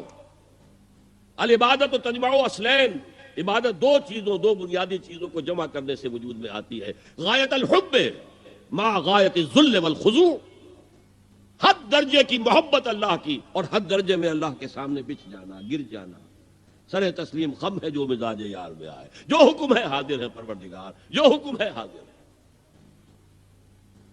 اچھا، بعض چیزیں اس عبادت کے ساتھ ضمیموں کے طور پر ہیں، مثلا دعا، الدعاء مخ العبادہ، اور یہ بھی فرمایا الدعاء هو العبادہ۔ دعا جو ہے وہ عبادت کی روح ہے، عبادت کا مغز ہے۔ جیسے ہڈی، اس میں سے آپ نے وہ گلی کھینچ لی اور باقی پھینک دی، ماذ قرآن مغز ہا برداشتیں استخاں پیش سگاں انداختیں، تو یہ جو مغز ہے، عبادت روح ہے، جوہر ہے، مغز ہے، دعا مغز ہے عبادت ہے، بلکہ یہ بھی الدعاء هو العبادہ۔ اور کچھ افعال ایسے ہوتے ہیں کہ جو عبادت کے اظہار کے لیے ہوتے ہیں، تعظیم کے اظہار کے لیے۔ قنوت ہے، ہاتھ باندھ کر اور سر کو قدرے جھکا کر کھڑے ہونا، رکوع ہے، سجود ہے، اور پانچویں چیز عبادت میں اخلاص، کوئی ریاکاری نہ ہو، کوئی کسی کو دکھانا مقصود نہ ہو، کوئی اپنی شہرت مطلوب نہ ہو، کوئی اپنے زہد و تقوی کا اشتہار دینا مطلوب نہ ہو، اخلاص۔ اب ان پانچ حوالوں سے میں آپ کے سامنے شرک فی العبادت کیا ہے، دو سب سے بڑی چیزیں اطاعت اور محبت، جن سے مل کر عبادت وجود میں آئی۔ تین اس کے ضمیمے ہیں، دعا، کچھ افعال یا حیتیں جسم کی، اور اخلاص۔ اب دیکھیے شرک فی العبادت کی یہ شکل، شرک فی الاطاعت، وہ کیا ہے؟ اللہ کے سوا کسی اور کی اطاعت جس سے اللہ کی معصیت لازم آتی ہو، شرک۔ لا طاعت لمخلوق فی معصیت الخالق، مخلوق میں سے کسی کی اطاعت نہیں ہوگی یہ اس معاملے میں جس میں خالق کی معصیت لازم آ رہی۔ ہاں، خالق کے احکام کے اندر اندر والدین کا حکم بھی مانو، اطاعت کرو، اساتذہ کا حکم مانو، کسی اور کو اپنا لیڈر مانا ہے اس کا حکم مانو، لیکن ناٹ بیونڈ، وہ جو سرکل ہے کتاب و سنت کا، اس سے باہر نہیں۔ لا طاعت لمخلوق فی معصیت الخالق، یہ آپ الجبرے کے فارمولے کے طور پر اپنے سامنے رکھیے۔ اب اسے اپلائی کیجئے، جیسے فارمولوں کے ذریعے سے پھر بڑے بڑے وہ سم جو ہے وہ حل کیے جاتے تھے سوالات۔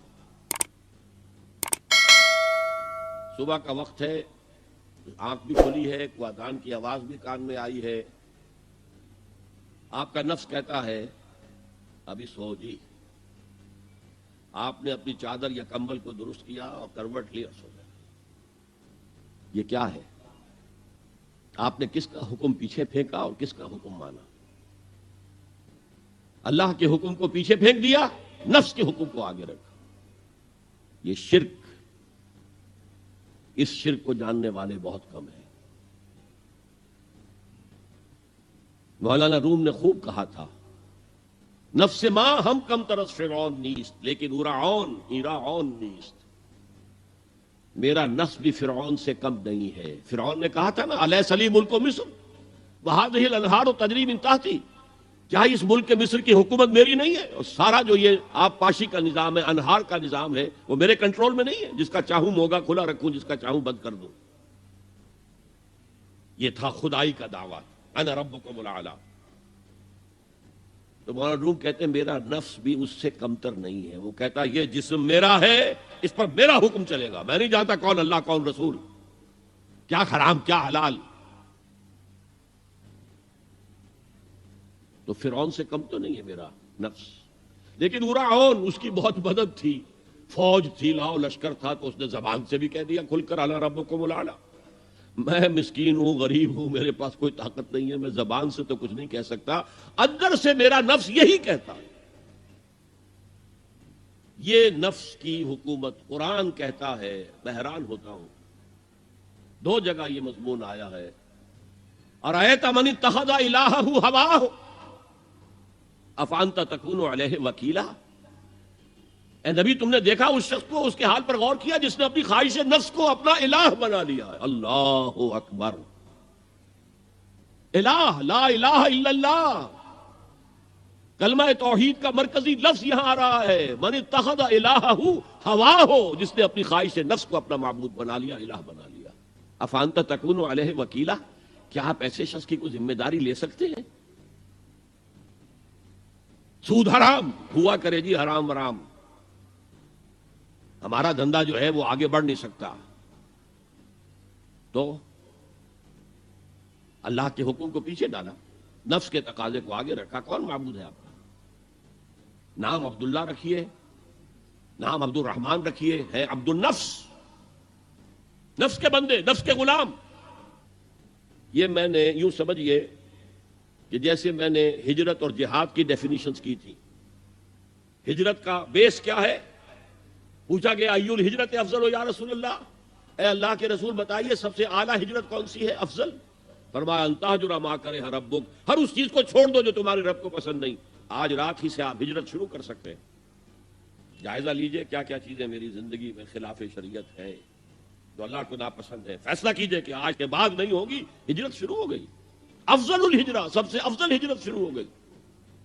لیکن ٹاپ پر لے جائیے تو یہ ہجرت جب اللہ کے دین کو قائم کرنے کی جدوجہد اس مرحلے پر آ جائے کہ اب باطل کے ساتھ ٹکراؤ ہے اور اب چاہیے کہ ساری قوت ایک مرکز پر جمع ہو جائے، ہجرت فرض کر دی گئی. وہ ہجرت گھر بار چھوڑ کر، اہل و عیال کو چھوڑ کر، اور مکے کے بھیڑیوں کے رحم و کرم پر چھوڑ کر اپنے گھر والوں کو، جو لوگ ہجرت کر کے آئے. حکم تھا، ہجرت مدینہ فرض تھی، ہجرت حبشہ فرض نہیں تھی، صرف اجازت تھی کہ جن سے سختیاں نہیں جھیلی جا رہی مزید وہ چلے جائیں. تو ہجرت کا یہ ابتدائی نقطہ، انتہا یہ. جہاد، المجاہد من جاہد نفسہ، جہاد تو یہاں سے شروع ہو گیا، اپنے نفس کے خلاف جہاد کرنا. صبح نفس نے کہا ابھی سو جا، آپ نے نفس کی بات کو رد کیا، اپنا کمبل اٹھا کے پھینکا، اٹھے، وضو کیا، نماز کے لیے آپ مسجد چل دیے. آپ نے جہاد کیا نفس کے خلاف. یہ افضل الجہاد ہے. اور سب سے چوٹی اوپر یہ ہے کہ جب وہ حق و باطل کی جنگ ہو تو جان ہتھیلی پر رکھ کر میدان میں حاضر ہو جاؤ. اسی طرح یہ جو شرک فی الاطاعت ہے، میں نے آپ کو اس کی ابتدا بھی بتا دی انفرادی سطح پر. افرأیت من اتخذ الہہ ہواہ افانت تکون علیہ وکیلا. کیا تم نے غور کیا اس شخص کی حالت پر جس نے اپنی خواہش نفس کو اپنا معبود بنا لیا، الہ بنا لیا، کہہ رہا ہے لا الہ الا اللہ، لا الہ الا اللہ، لیکن الہ تو اس کا نفس ہے. اب اس کو انتہا پر لے جائیے. عہد حاضر کا سب سے بڑا شرک، سب سے بڑا شرک، سب سے بڑا شرک عوامی حاکمیت کا تصور ہے. حاکم اللہ کے سوا کوئی نہیں، ان الحکم الا للہ. ظاہر بات ہے فرعون نے اگر دعویٰ کیا تھا میں تمہارا خدا ہوں، انا ربکم الاعلی، تو کیا اس کا مطلب یہ تھا کائنات میں نے پیدا کی ہے، تمہیں میں نے پیدا کی ہے؟ ذرا سوچیے. کیا وہ بزرگ موجود نہیں ہوں گے جنہوں نے اسے دیکھا ہو کہ آج اس کی ولادت ہوئی تھی، کل اس کی کوئی اور سیری بنی ہوئی تھی؟ یہ کیسے دعویٰ کیا تھا؟ میرا حکم چلے گا، میں نہیں جانتا. الیس لی ملک مصر، مصر کی حکومت میری ہے کہ نہیں؟ یہ دعویٰ تھا، یہ خدائی کا دعویٰ.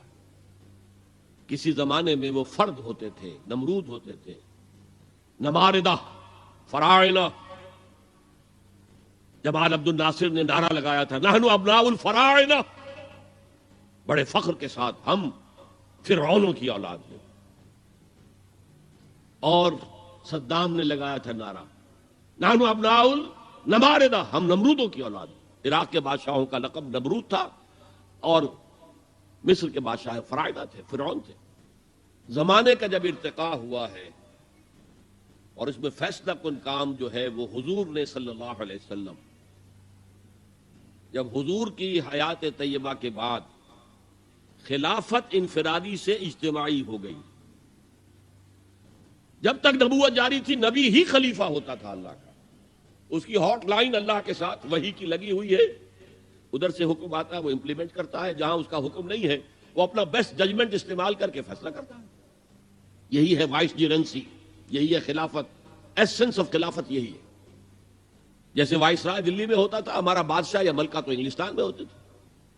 اب جو ہز میجسٹیز گورنمنٹ یا ہر میجسٹیز گورنمنٹ سے حکم آیا، وائس رائے اس میں کوئی تغیر و تبدل نہیں کر سکتا، he has to implement it as سچ۔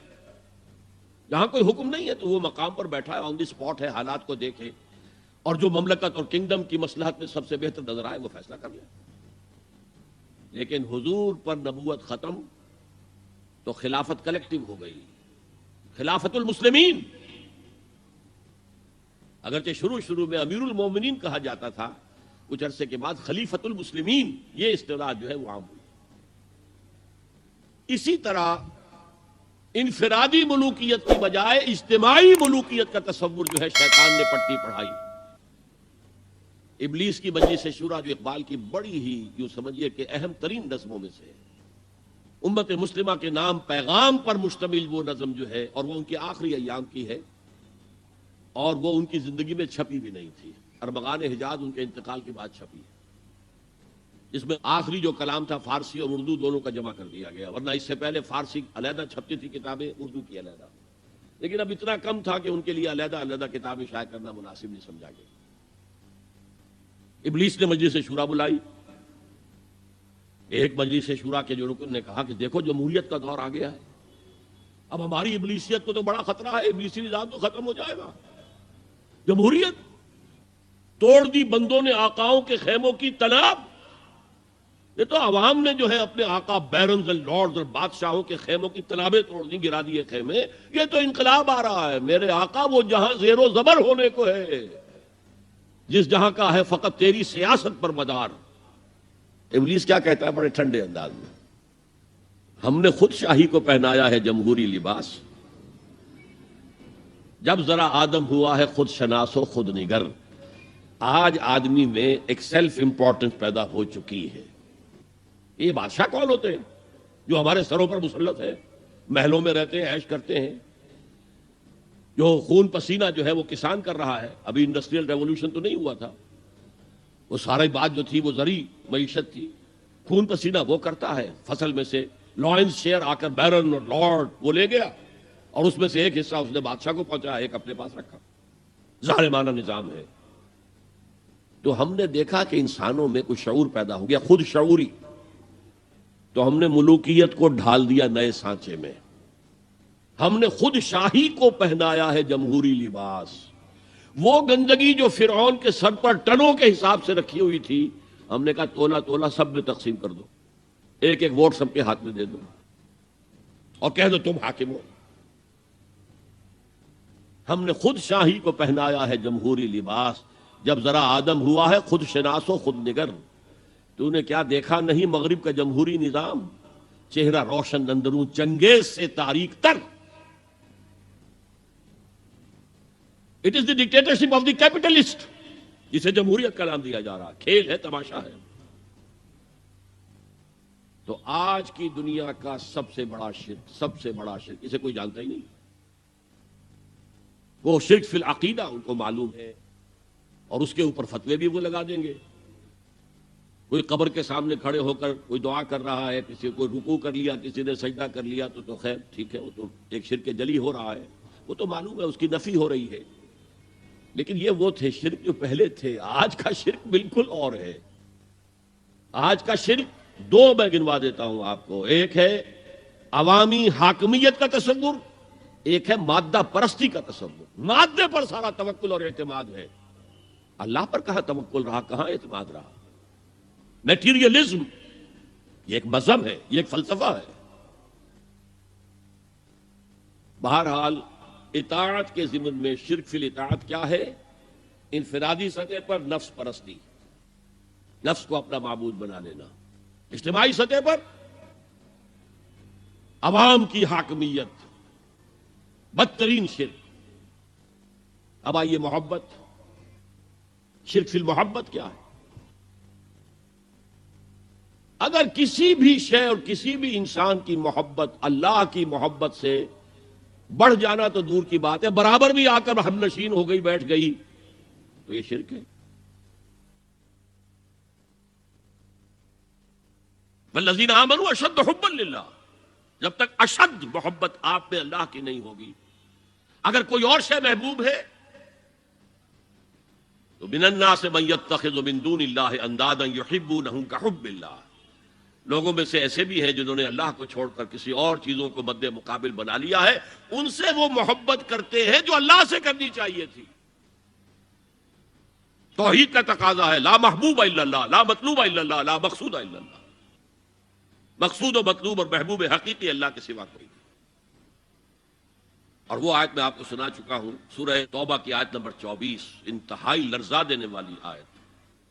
قل ان کان آباؤکم وابناؤکم واخوانکم وازواجکم وعشیرتکم واموال اقترفتموها وتجارۃ تخشون کسادها ومساکن ترضونها احب الیکم من اللہ ورسولہ وجہاد فی سبیلہ فتربصوا حتی یاتی اللہ بامرہ واللہ لا یہدی القوم الفاسقین.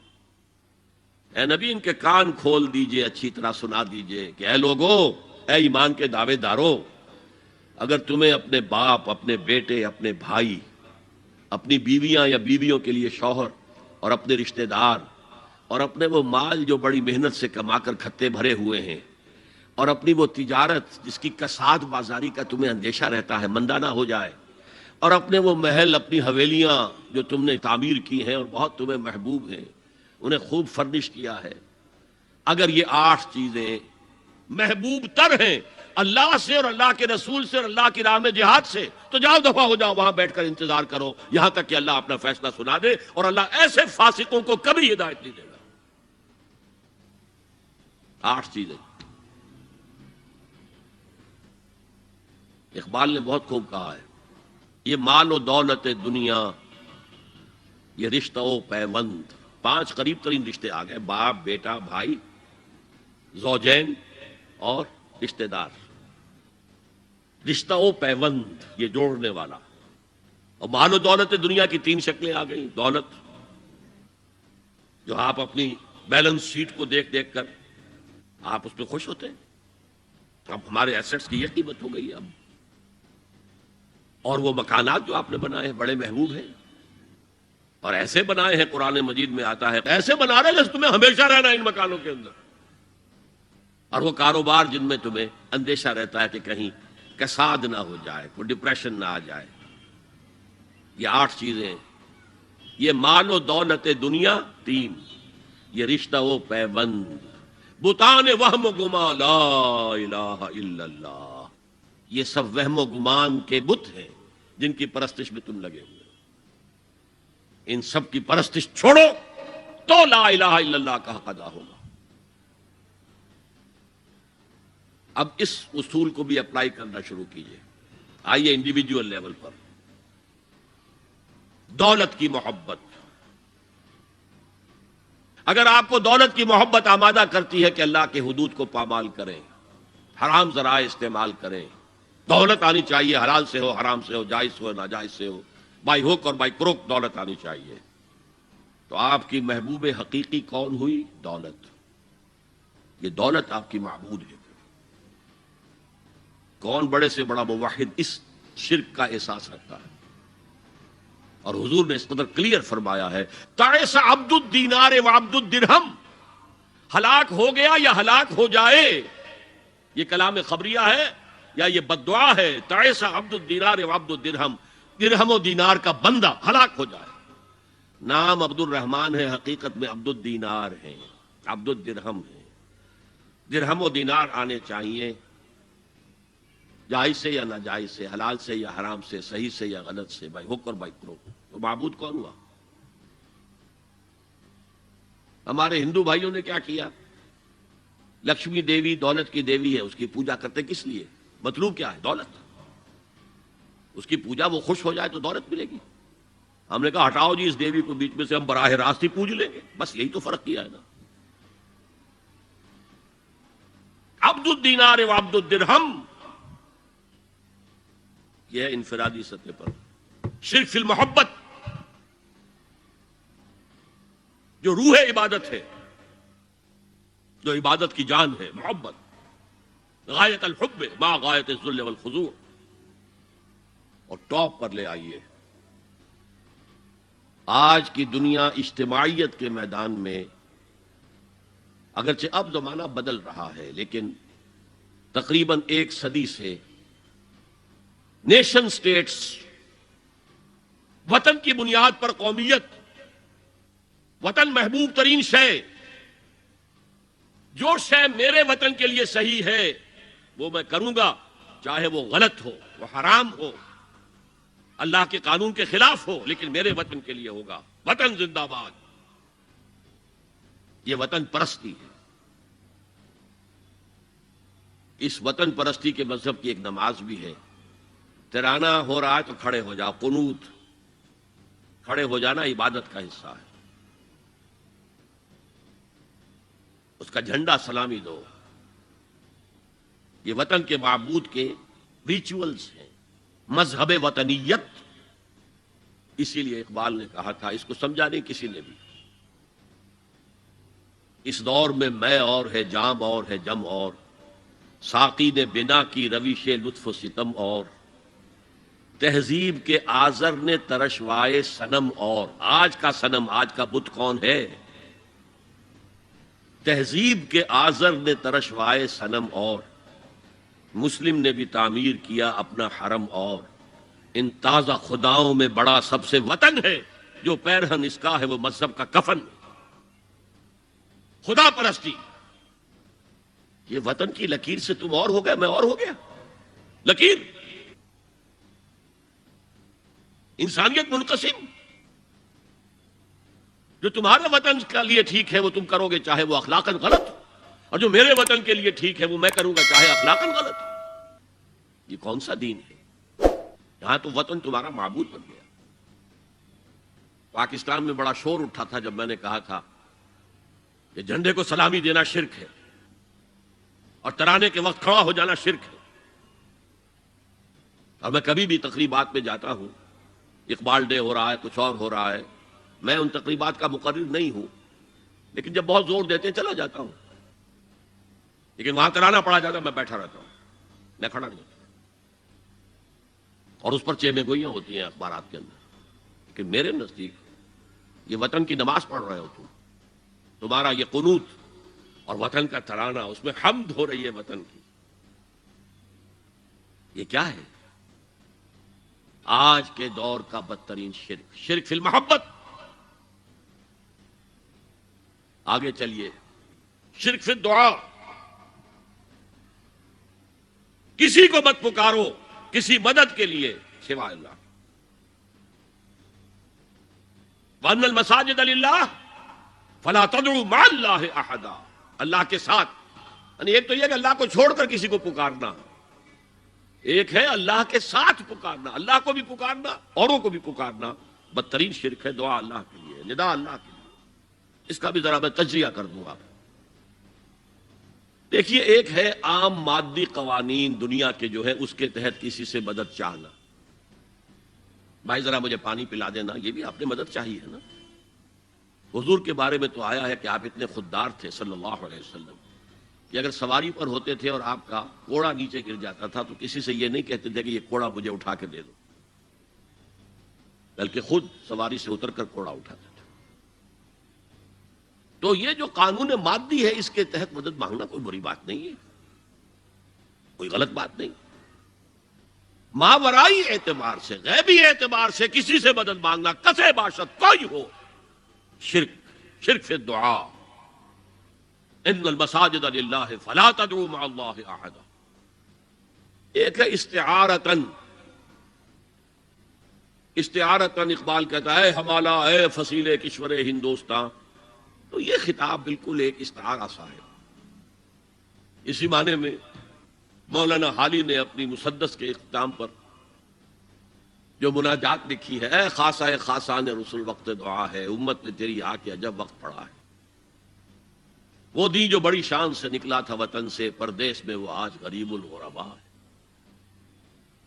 تو اس معنی میں اس لفظ استعمال ہو جائے تو اس پر بہت زیادہ الرجک بھی نہیں ہونا چاہیے،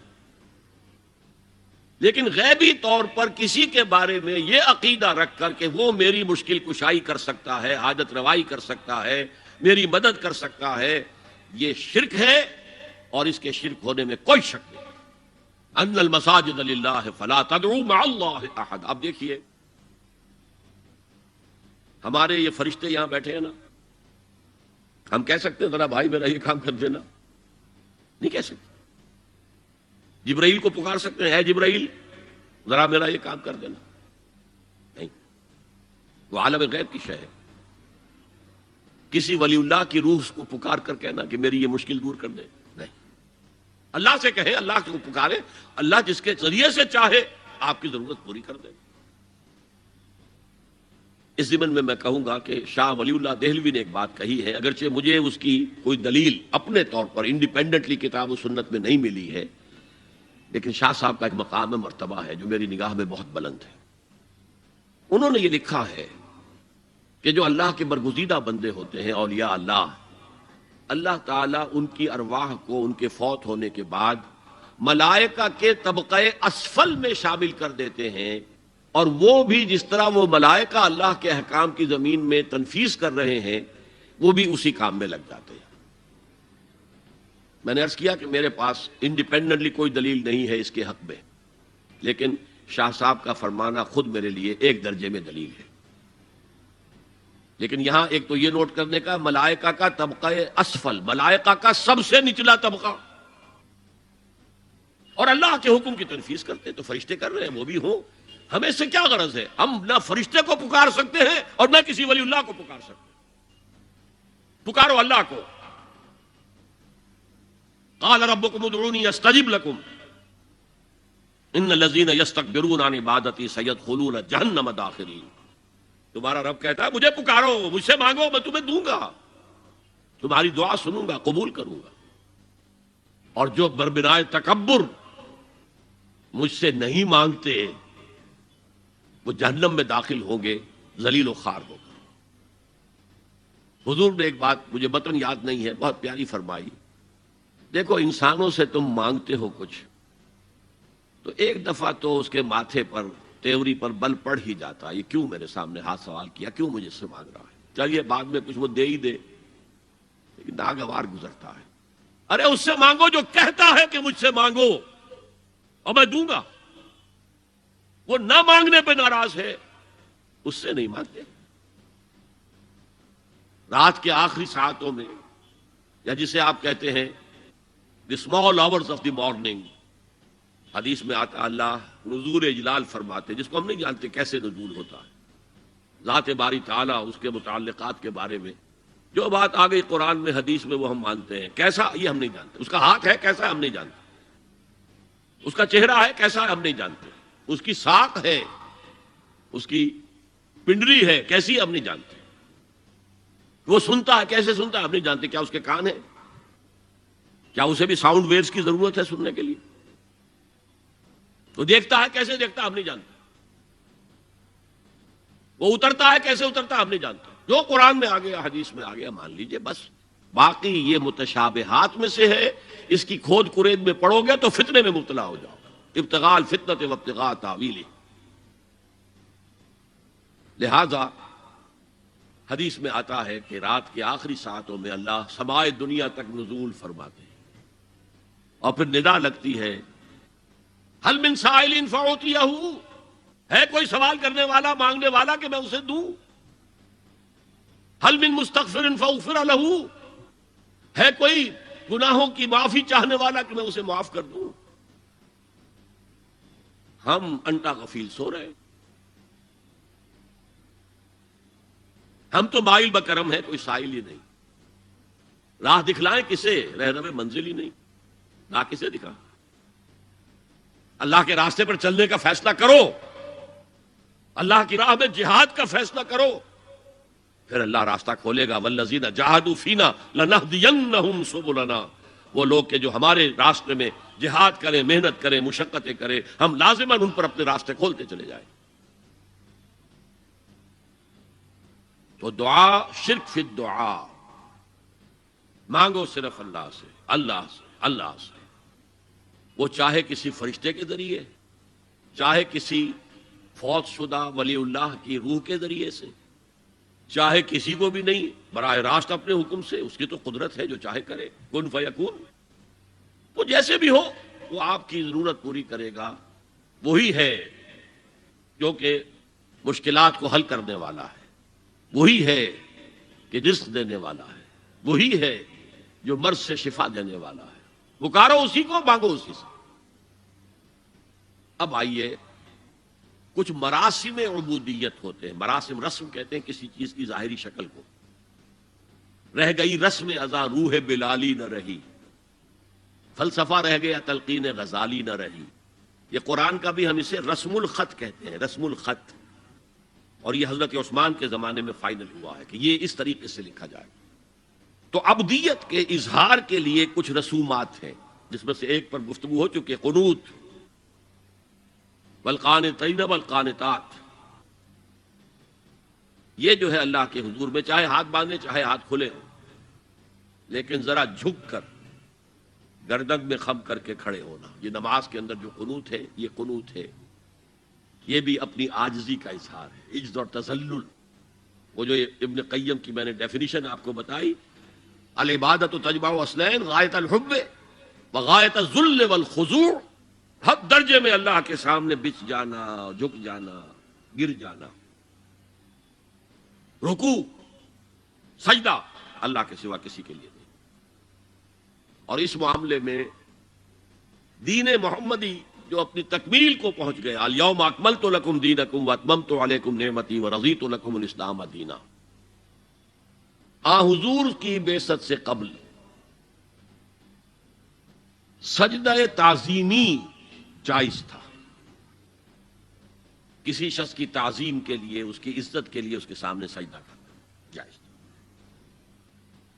حضرت یوسف کے سامنے ان کے والدین اور 11 بھائی سجدے میں گر گئے۔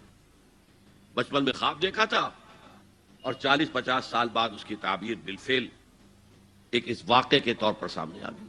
سجدہ کرنا، جھکنا، سجدہ کرنا، یہ جائز تھا سجدہ تعظیمی۔ حضور پر شریعت مکمل، توحید مکمل، اب ہر نوع کا سجدہ حرام مطلق ہے سوائے اللہ کے کسی کو۔ ہمارے مسلمانوں نے بھی اپنے دور ملوکیت میں سجدہ تعظیمی شروع کرا، عدالت کے اندر بادشاہ کے دربار میں جا رہے تو سجدہ، سر جھکا کر رکوع کی حالت میں۔ یا آپ کے پڑوس میں جو حیدرآباد کی ریاست تھی، سلام کیسے کرتے تھے، کتنے جھکتے تھے، اور پھر وہ جھک کر وہ سلام ہو رہے۔ یہ مشرکانہ فعل ہے، مغلیہ دربار میں بھی تھا۔ شیخ احمد سرہندی رحمۃ اللہ علیہ نے کہا غلط ہے، حرام ہے، جائز نہیں۔ دربار میں شکایت پہنچ گئی، آخر مخبری کرنے والے بھی تھے، حاسد بھی تھے، وَمِن شَرِّ حَاسِدٍ إِذَا حَسَدَ۔ طلبی ہو گئی، بلایا گیا دربار میں حاضری، اور ایسا اہتمام کیا گیا کہ جب حضرت مجدد آگے آئیں بادشاہ تک جانے کے لیے تو درمیان میں ایک دیوار سی حائل کر کے اس میں کھڑکی کھول دی کہ اس میں سے جھک کر گزریں گے نا تو رکوع کسی درجے میں تو ہو جائے گا۔ رکوع بھی سجدے ہی کی ایک شکل ہے، سجدے کا ہاف کہہ لیجئے، لیکن یہ کہ جب آیات سجدہ آتی ہیں قرآن مجید میں تو عام نمازوں میں دیکھتا ہوں کہ وہ آیات سجدہ والی آیات پڑھی نہیں جاتی، حالانکہ ان کی ایک خاص کیفیت ہے۔ تراویح میں تو پڑھی جاتی ہے لیکن پہلے بتا دیتے ہیں کہ یہ دوسری رکعت میں یا پہلی رکعت میں سجدہ آ رہا ہے تو لوگ تیار ہوتے ہیں، لیکن رکوع بھی اگر فوراً ہو جائے آیت سجدہ کے بعد تو اس سے بھی اس سجدے کا حق ادا ہو جاتا۔ بہرحال حضرت شیخ مجدد رحمۃ اللہ علیہ دربار میں آئے تو اس کھڑکی میں سے پہلے پاؤں گزارے، پھر اپنا سر نکالا، پھر جیل میں ڈال دیا گیا، کوئی پرواہ نہیں۔ حاضر ہوا میں شیخ مجدد کی لحد پر، وہ خاک کے ہے زیر فلک مطلع انوار، گردن نہ جھکی جس کی جہانگیر کے آگے، جس کے نفس گرم سے ہے گرمی احرار، وہ ہند میں سرمایہ ملت کا نگہباں، اللہ نے بر وقت کیا جس کو خبردار۔ دین الہی، دین محمدی کے خاتمے کا اعلان تھا۔ اب بڑے بڑے مولویوں نے یہ اکبر کو سبق پڑھایا تھا، بڑے مولوی، درباری مولوی، انہوں نے سبق پڑھایا تھا۔ اللہ کا ایک دن 1000 برس کا ہوتا ہے، اور اللہ کا ہر معاملہ 1000 سال تک ہوتا ہے۔ اب 1000 سال ہو گئے محمد کی رسالت کو، ان کی رسالت کا دور ختم صلی اللہ علیہ وسلم۔ اب دوسرا 1000 سال، اسی لیے الف ثانی کہتے ہیں نا، الف ہزار کو کہتے ہیں الف ثانی۔ یہ دوسرا 1000واں سال جو شروع ہو گیا ہے، اس میں ایک نئے دین کی ضرورت ہے، وہ دین اکبری ہے، دین الہی ہے۔ اور دین الہی کیا تھا؟ یہ ایک بہت بڑی سیاسی تدبیر تھی، اصل میں بہت بڑی سیاسی تدبیر، اور اس کا ظہور بعد میں بھی ہوا ہے ہندوستان کی سرزمین میں۔ وہ یہ کہ ہندوستان کی ترقی میں جو چیز سب سے بڑی رکاوٹ ہے وہ مذہبی اختلافات ہے۔ لہذا ایسا کرو، سارے مذاہب جو ہیں اسے ہاون دستے میں ڈالو، کوٹ کوٹ کے چورا چورا کر کے بناؤ صفوف، اور یہ مذہب سب کا ہو جائے تو مذہبی اختلافات ختم ہو جائیں۔ دوسری بات ان کی سمجھ میں یہ آ گئی کہ اصل میں اختلاف رسالت اور شریعت کی بنیاد پر ہوتے ہیں، لہذا دین الہی بس خدا کو مانو، بس رسالت وغیرہ کو چھوڑو۔ خدا تو سب کا رب ہے، اسے آپ پرماتما کہہ لے، مہادیو کہہ لے، جو چاہے کہہ لے، اللہ کہہ لے، رام کہہ لے، قل ادعوا اللہ والرحمن ایما تدعوا فلہ الاسماء الحسنی۔ قرآن کہتا ہے تم اللہ کہہ کر پکار لو یا رحمان کہہ کر پکار لو، جس کو بھی تم پکار رہے ہو یہ جان لو کہ تمام اچھے نام اسی کے ہیں۔ یہ فلسفہ تھا بہت گہرا، وہ جاہل تھا، ان پڑھ تھا، لیکن بہت بڑا سیاستدان تھا اکبر، اس میں کوئی شک نہیں۔ لیکن یہ کہ اگر ایک حکومت، اور جو سب سے بڑا مغل اعظم جس کو کہتے ہیں، اس کے زمانے میں مسلمانان ہند جو ہے سیاسی اعتبار سے اپنے عروج پر تھے، لیکن دینی اعتبار سے پاتال کا معاملہ آ گیا تھا کہ دین محمدی ختم۔ 1000 سال کا ایک دن ہے اور وہ ختم ہو چکا۔ اللہ نے اٹھایا مجدد الفسانی رحمت اللہ علیہ، اور ان کی درویشانہ مساعی کے ذریعے سے، اب دیکھیے اس زمانے میں تصوف کے ذریعے سے سب سے بڑا شرک آ رہا تھا، وحدت الوجود کی ایسی تعبیرات ہو رہی تھی جو ہماوست بن گئی تھی۔ ہماوست اور وحدت الوجود کے درمیان تو زمین آسمان کا فرق ہے۔ ہماوست میں کائنات حقیقی ہے، خدا اس میں حل ہو چکا ہے، اس کے اندر ظاہر ہو گیا، اور وحدت الوجود میں وجود حقیقی صرف اللہ کا، اس کائنات کا وجود کوئی ہے ہی نہیں حقیقت میں، لیکن یہ ختم ہو رہا ہے۔ تو اس پہلو سے مجدد الف ثانی کے مجدد اعظم کو اللہ نے کھڑا کیا۔ شیخ احمد حضرت عمر کی اولاد سے تھے، فاروقی تھے، شاہ ولی اللہ بھی فاروقی تھے، رگے فاروقیم کہتے ہیں شیخ احمد صلی، میری فاروقی رگ پھڑکتی ہے اس پر۔ اس کے نتیجے میں وہ دین الہی کا خاتمہ ہوا۔ بعد میں ہمارے ہاں یہ آیا ہے ہندوستان میں برہمو سماج، برہمو سماج، اور گاندھی جی بھی اسی فلسفے کے قائل تھے، وحدت ادیان کے۔ اور یہ سیاسی اعتبار سے بہت اونچی ذہنی سطح کی غمازی کرنے والی بات ہے کہ ہندوستان کے اندر کے یہ مذہبی اختلافات کو اگر ہم کسی طرح کھرل کر کے ختم کر دیں، ہاون دستہ میں ڈال کے کر دیں، تو پھر یہ کہ یہاں ترقی ہی ترقی ہے۔ بہرحال سجدہ، گردن نہ جھکی جس کی جہانگیر کے آگے، جس کے نفس گرم سے ہے گرمی احرار، وہ ہند میں سرمایہ ملت کا نگہباں، اللہ نے بر وقت کیا جس کو خبردار۔ تو ہم نے شرک فی العبادت میں پہلے بات کی، شرک فی الاطاعت، انفرادی سطح پر نفس معبود، اجتماعی سطح پر عوام کی حاکمیت، بدترین شرک اس دور کا، عظیم ترین شرک، اتنے بڑے پیمانے کا شرک کبھی نہیں ہوا دنیا میں۔ اس کے بعد شرک فی المحبت، مال کی محبت، تعس عبد الدینار و عبد الدرہم، وطن کی محبت یا کسی اور شے کی محبت، اگر وہ اللہ کی محبت کے برابر بھی آ جائے، بڑھ جائے تو اور بھی بڑی بات کہنی پڑے گی، لیکن ہمارے پاس شرک سے اوپر کی اصطلاح کوئی نہیں۔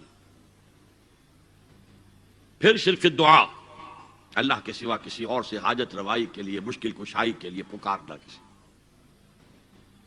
پھر شرک فی المراسم العبودیہ، قنوت ہے، رکوع ہے، سجود ہے، یہ ذل والخضوع کی، کسی کے سامنے جھک جانے کی ایک علامت ہے، سمبل ہے۔ اب آخری ہے اس میں اخلاص، اور اخلاص کی ضد کیا ہے؟ ریاکاری۔ کوئی عبادت اگر دکھاوے کے لیے کی جائے وہ شرک ہے، یہ شرک خفی کہلاتا ہے۔ مال کی محبت کا شرک بھی شرک خفی ہے، نفس کی اطاعت کا شرک بھی شرک خفی ہے، اور یہ سب سے خفی شرک ہے۔ حضور نے فرمایا صلی اللہ علیہ وسلم، من صلی یرائی فقد اشرکا ومن صام یرائی فقد اشرکا ومن تصدق یرائی فقد اشرکا۔ جس نے دکھانے کے لیے نماز پڑھی اس نے شرک کر لیا، جس نے دکھاوے کے لیے روزہ رکھا اس نے شرک کر لیا، جس نے دکھاوے کے لیے خیرات کی، صدقات دیے، وہ شرک کر چکا۔ قد اشرکا، قد اشرکا، یہ عربی کے مزاج سے واقفیت ہو، فعل ماضی پر قد جو ہے تو وہ پرفیکٹ ٹینس بن جاتا ہے، کر چکا، وہ شرک میں ملوث ہو چکا۔ من صلی یرائی فقد اشرکا ومن صام یرائی فقد اشرکا ومن تصدق یرائی فقد اشرکا۔ اور تجزیہ کر کے یہاں تک بتایا کہ اگر کوئی شخص نماز پڑھ رہا ہو اور جب وہ یہ دیکھے کہ کوئی اسے دیکھ رہا ہے تو اپنے سجدے کو طویل کر دے تو یہ شرک ہے۔ فرض کیجئے 5 سیکنڈ کا سجدہ وہ کر رہا تھا، اب اس نے 7 سیکنڈ کا کیا ہے، یہ 2 سیکنڈ کس کے لیے ہے؟ اس ایک سجدے کے 2 مسجود ہو گئے، وہ 5 سیکنڈ کا سجدہ تو اللہ کے لیے، 2 اس کے لیے شرک ہو گئے۔ ایک اور بات فرمائی صلی اللہ علیہ وسلم، شرک خفی کو پہچاننا اور دیکھنا اتنا ہی مشکل ہے جتنا کہ کسی سیاہ شب میں، تاریک رات میں، کسی سیاہ پتھر پر چلنے والی سیاہ چیونٹی کو دیکھنا مشکل ہے۔ تشبیہ کا بلاغت اور فصاحت کی انتہا ہے، جیسے میں نے عرض کیا تھا کہ ایک جوڑے کی 2 جوتیوں کے مابین جو مشابہت ہے، امت مسلمہ اور سابقہ امت بنی اسرائیل کی، ان کے اوپر جو حالات وارد ہوئے ان میں وہی مشابہ۔ تاریک شب ہے، سیاہ پتھر ہے، اس پر سیاہ چیونٹی رینگ رہی ہے، جتنا اس کو دیکھنا مشکل ہے اتنا ہی شرک خفی کو پہچاننا مشکل۔ کدھر کدھر سے آپ پر حملہ آور ہو جائے گا، کدھر کدھر سے آ کر آپ کی عبادت میں، آپ کی توحید میں نقب لگائے گا، اس کا آپ کو اندازہ ہو نہیں سکتا۔ بڑا مشکل ہے، بہت زیادہ چوکس رہنے کی ضرورت ہے۔ اور اس کا علاج بتایا گیا ہے خاص طور پر عبادات کے ضمن میں، کہ کچھ نہ کچھ عبادت نفل بھی کی جائے، اور نفل عبادت اس طور سے کی جائے کہ کسی کو پتہ نہ چلے۔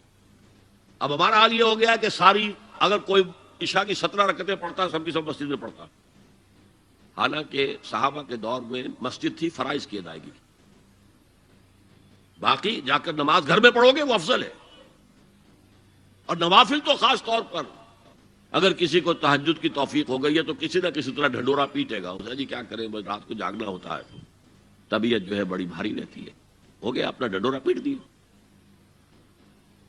تو اس سے تو مرض اور 2 عطشہ ہو جائے گا، ریاکاری اور بڑھ جائے گی۔ اسی طریقے سے صدقات نافلہ فرمایا ایسے دو کہ داہنا ہاتھ جو کچھ دے بائیں ہاتھ کو پتہ نہ چلے، کسی کو پتہ نہ چلے۔ اس سے وہ ریاکاری کی جڑیں کٹتی ہیں، ریاکاری کی جڑیں جو ہیں دل کے اندر سے کٹتی ہیں۔ یہ علاج ہے ریاکاری کا، لیکن ریاکاری شرک۔ اب میں آخری بات پر آ رہا ہوں۔ آپ نے سوچا ہوگا کہ اس تجزیے کے تحت تو ہر گناہ جو ہے ادنا سے ادنا گناہ بھی شرک ہے۔ فجر کی نماز کے وقت اگر اٹھ کے نہیں گئے اور چادر یا کمبل کو سیدھا کر کے لیٹ گئے تو یہ شرک ہے۔ پھر کون سے گناہ ہے جو اللہ معاف کرے گا؟ یہ جو میں نے آیت آپ کو 2 دفعہ جو آئی ہے سورہ نساء میں سنائی ان اللہ لا یغفر ان یشرک بہ ویغفر ما دون ذلک لمن یشاء، اللہ تعالیٰ اس کو تو ہرگز نہیں بخشے گا کہ اس کے ساتھ شرک کیا جائے، البتہ اس سے کم تر جس کو چاہے گا بخش دے۔ تو جان لیجئے یہ جو باریک تجزیہ میں نے کر کے بتایا ہے یہ اپنی جگہ 100% درست ہے، لیکن ان میں جو یہ چیزیں ہیں، کوئی کوتاہی ہو گئی، کوئی گناہ ہو گیا، کوئی شریعت کی مخالفت ہو گئی، نفس کی کسی اس وقت کے دباؤ میں آ کر، یہ گناہ شمار ہوں گے اگر یہ آپ کی طبیعت ثانیہ نہ بن جائے۔ اگر یہ آپ کی سیکنڈ نیچر بن گئے تو ایک گناہ بھی ساری تباہی لانے کے لیے کافی ہے۔ اگر آپ نے ڈیرے ڈال دیے، غلطی ہو گئی، معافی مانگو، توبہ کرو، استغفار کرو، اللہ صاف کر دے گا۔ نہیں کرو گے تو پھر ایک گناہ پر بھی دوام اگر ہو گیا اور اس گناہ نے ایک نے بھی تمہارا احاطہ کر لیا تو وہ جہنم میں خلود کی وعید قرآن میں آئی ہے۔ بلا من کسب سیئۃ واحاطت بہ خطیئتہ فاولئک اصحاب النار هم فیہا خالدون۔ کیوں نہیں جس نے کوئی ایک بھی بڑا گناہ، چھوٹا نہیں، یہ چھوٹے چھوٹے گناہ جو ہوتے رہتے ہیں، گناہ کبیرہ لمم جن کو کہا گیا ہے، اس کی اللہ تعالیٰ کے ہاں پکڑ نہیں ہے، بلکہ وضو کرتے ہیں تو ہاتھوں کے اس طرح کے گناہ وہ دھل جاتے ہیں، آنکھوں کے گناہ دھل جاتے ہیں۔ گناہ کبیرہ اگر ایک بھی کریا اور مستقل کیا اور اس پر ڈیرے ڈال دیے اور وہ آپ کا احاطہ کر لیا، آج کے دور میں سود کا نظام، سودی کاروبار، وہ تو آپ کا احاطہ کر گیا، آپ کے پورے وجود کا احاطہ کر گیا۔ بلا من کسب، اور کسبہ کہتے ہیں جان بوجھ کر کرنا۔ ایک ہے خطا سے ہو گیا، غلطی سے ہو گیا، وقتی طور پر کوئی تحریک ایسی ہو گئی، غلط ماحول میں بیٹھے ہوئے تھے، اس کے زیر اثر کوئی آپ سے بھی غلط حرکت سرزد ہو گئی، کبھی نفس کا جوش کچھ ایسا ہوا کہ آپ مغلوب ہو گئے، ٹھیک ہے، اسینشلی وہ شرک ہے، لیکن یہ شرک گناہ کے درجے میں شمار ہوگا اگر آپ توبہ کر لیتے ہیں، رجوع کرتے ہیں، استغفار کرتے ہیں، اللہ بخشنے والا۔ لیکن اگر ایک گناہ کبیرہ بھی جان بوجھ کر اختیار کر لیا اور اسے مستقل اپنی زندگی کے اندر شامل کر لیا، بلا من کسب سیئۃ واحاطت بہ خطیئتہ فاولئک اصحاب النار هم فیہا خالدون، تو وہ پھر جہنمی ہیں، آگ والے ہیں، اور اس میں ہمیشہ ہمیش کے لیے رہنے والے۔ شرک فی ذات کے ضمن میں نے عرض کیا تھا کہ سورہ اخلاص جامع ترین اس کی نفی پر ہے، اور شرک فی صفات کی کامل نفی پر آیت الکرسی ہے۔ آیت الکرسی ایک لمبی آیت، جیسے آیت البر ایک لمبی آیت تھی، اور اس کو حضور نے فرمایا ہے سیدۃ آیات القرآن، پورے قرآن مجید کی آیات کی سردار ہے یہ، اور یہ شرک کے فی صفات کے ضمن میں یہ شمشیر قاطع ہے، شمشیر برہان ہے۔ اللہ لا الہ الا ہو الحی القیوم، یہ وہی ہے، قل هو اللہ احد اللہ الصمد الحی، اللہ زندہ ہے، لیکن اس کی زندگی کو اپنی زندگی پر قیاس نہ کرنا۔ تمہیں خوراک کی احتیاج ہے، اسے کوئی ضرورت نہیں۔ ما ارید منہم من رزق وما ارید ان یطعمون، مجھے کوئی احتیاج نہیں کہ مجھے کوئی رزق پہنچائیں، رزق دیں، مجھے کھلائیں، مجھے کوئی ضرورت نہیں۔ پھر تمہاری حیات، نیند، اونگ، تھکان، ان تمام کمزوریوں کے ساتھ ہے۔ وہ الحی ہے، اپنی ذات میں خود زندہ ہے، حیات اس کی ذاتی ہے، کسی اور نے عطا نہیں کی ہے۔ ہماری تو مستعار ہے، عمر دراز مانگ کے لائے تھے، 4 دن 2 آرزو میں کٹ گئے، 2 انتظار میں۔ اور القیوم بقیہ پوری کائنات کے لیے وہی ہے، اس کو تھامے ہوئے ہے۔ لا تاخذہ سنۃ ولا نوم، الحی، حیات کامل، کہ اس کو نہ نیند آتی ہے نہ اونگ آتی ہے۔ لہو ما فی السماوات و ما فی الارض، آسمان اور زمین میں جو کچھ ہے اسی کی ملکیت ہے۔ تم کسٹوڈینز ہو، تم امین ہو، ای امانت چند روزہ نزد ماست، در حقیقت مالک شے ہر شے خداست۔ یہاں تک کہ یہ میرا جسم بھی میرے پاس امانت ہے۔ میں کون ہوں؟ میری خودی، میری انا، میری روح جو پوزیس کرتی ہے اس بدن کو، لیکن یہ پوزیشن ملکیت کا نہیں ہے، امانت کا ہے۔ ای امانت، یہ ہاتھ بھی امانت ہے، میری زبان بھی امانت ہے، میری آنکھیں بھی امانت ہے۔ من ذا الذی یشفع عندہ الا باذنہ، یہ یہاں پر انداز بڑا پرجلال کون ہے وہ جو شفاعت کر سکے اس کے دربار میں مگر اس کے اذن سے؟ کسی کا ذاتی، کسی کا زور، کسی کا اختیار نہیں ہے کہ جس کی بنا پر وہ شفاعت کرے، ہاں اللہ کے اذن سے۔ اور دوسری جگہ پر آتا ہے جس کے لیے وہ چاہے گا اور جس کو اجازت دے گا، جیسے کہ آتا ہے اما یتسالون میں، یوم یقوم الروح والملائکۃ صفا،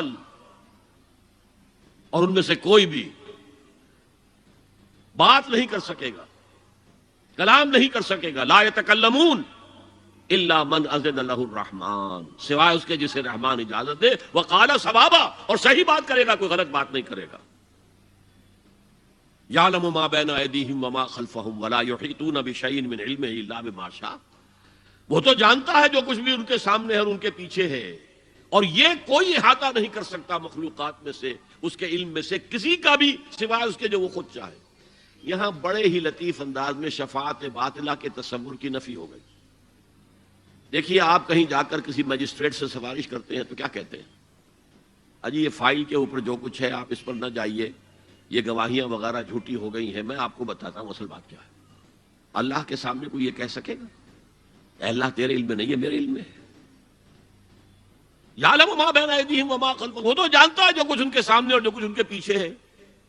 ولا یحیطون بشیء من علمہ الا بما شاء، اور ان میں سے کوئی بھی، جیسے کہ میں ابھی بتا چکا ہوں، بریلوی مکتب فکر بھی کہہ رہا ہے کہ اللہ کا دیا ہوا علم ہے، محمد رسول اللہ کا جتنا ہے، لا محدود نہیں ہے، محدود ہے، قدیم نہیں ہے، حادث ہے، تو جتنا اللہ چاہتا ہے، جس کے لیے جتنا چاہتا ہے، لیکن اس کے علم میں سے احاطہ نہیں کر سکتا کوئی مگر جو وہ چاہے۔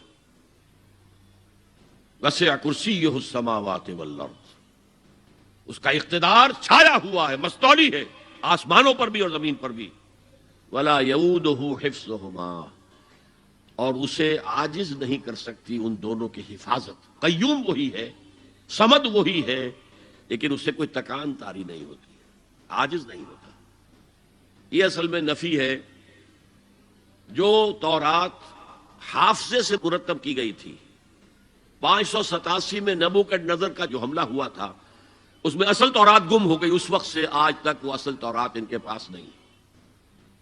پیریڈ آف کیپٹیوٹی سے واپس آئے ہیں بیت المقدس میں، سائرس کے لطف و کرم کی وجہ سے، ذوالقرنین کے لطف و کرم کی وجہ سے، پھر یادداشتوں سے لوگوں نے وہ تورات مرتب کی ہے، تو اس میں انسانی فکر شامل ہو گیا ہے۔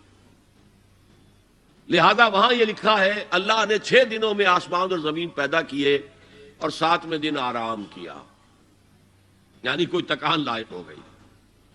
قرآن نے کہا، اللہ تعالیٰ نے فرمایا سورہ قاف میں، وَلَقَدْ خَلَقْنَا السَّمَاوَاتِ وَالْأَرْضَ وَمَا بَيْنَهُمَا فِي 6 أَيَّامٍ وَمَا مَسَّنَا مِن لُغُوبٍ، یقیناً ہم نے آسمان اور زمین اور جو کچھ ان دونوں کے مابین ہے انہیں 6 ہی دنوں میں پیدا کیا، وہ بات ٹھیک ہے، لیکن ہمیں کوئی تکان لائق نہیں ہوئی کہ ہمیں کسی آرام کی ضرورت ہوتی۔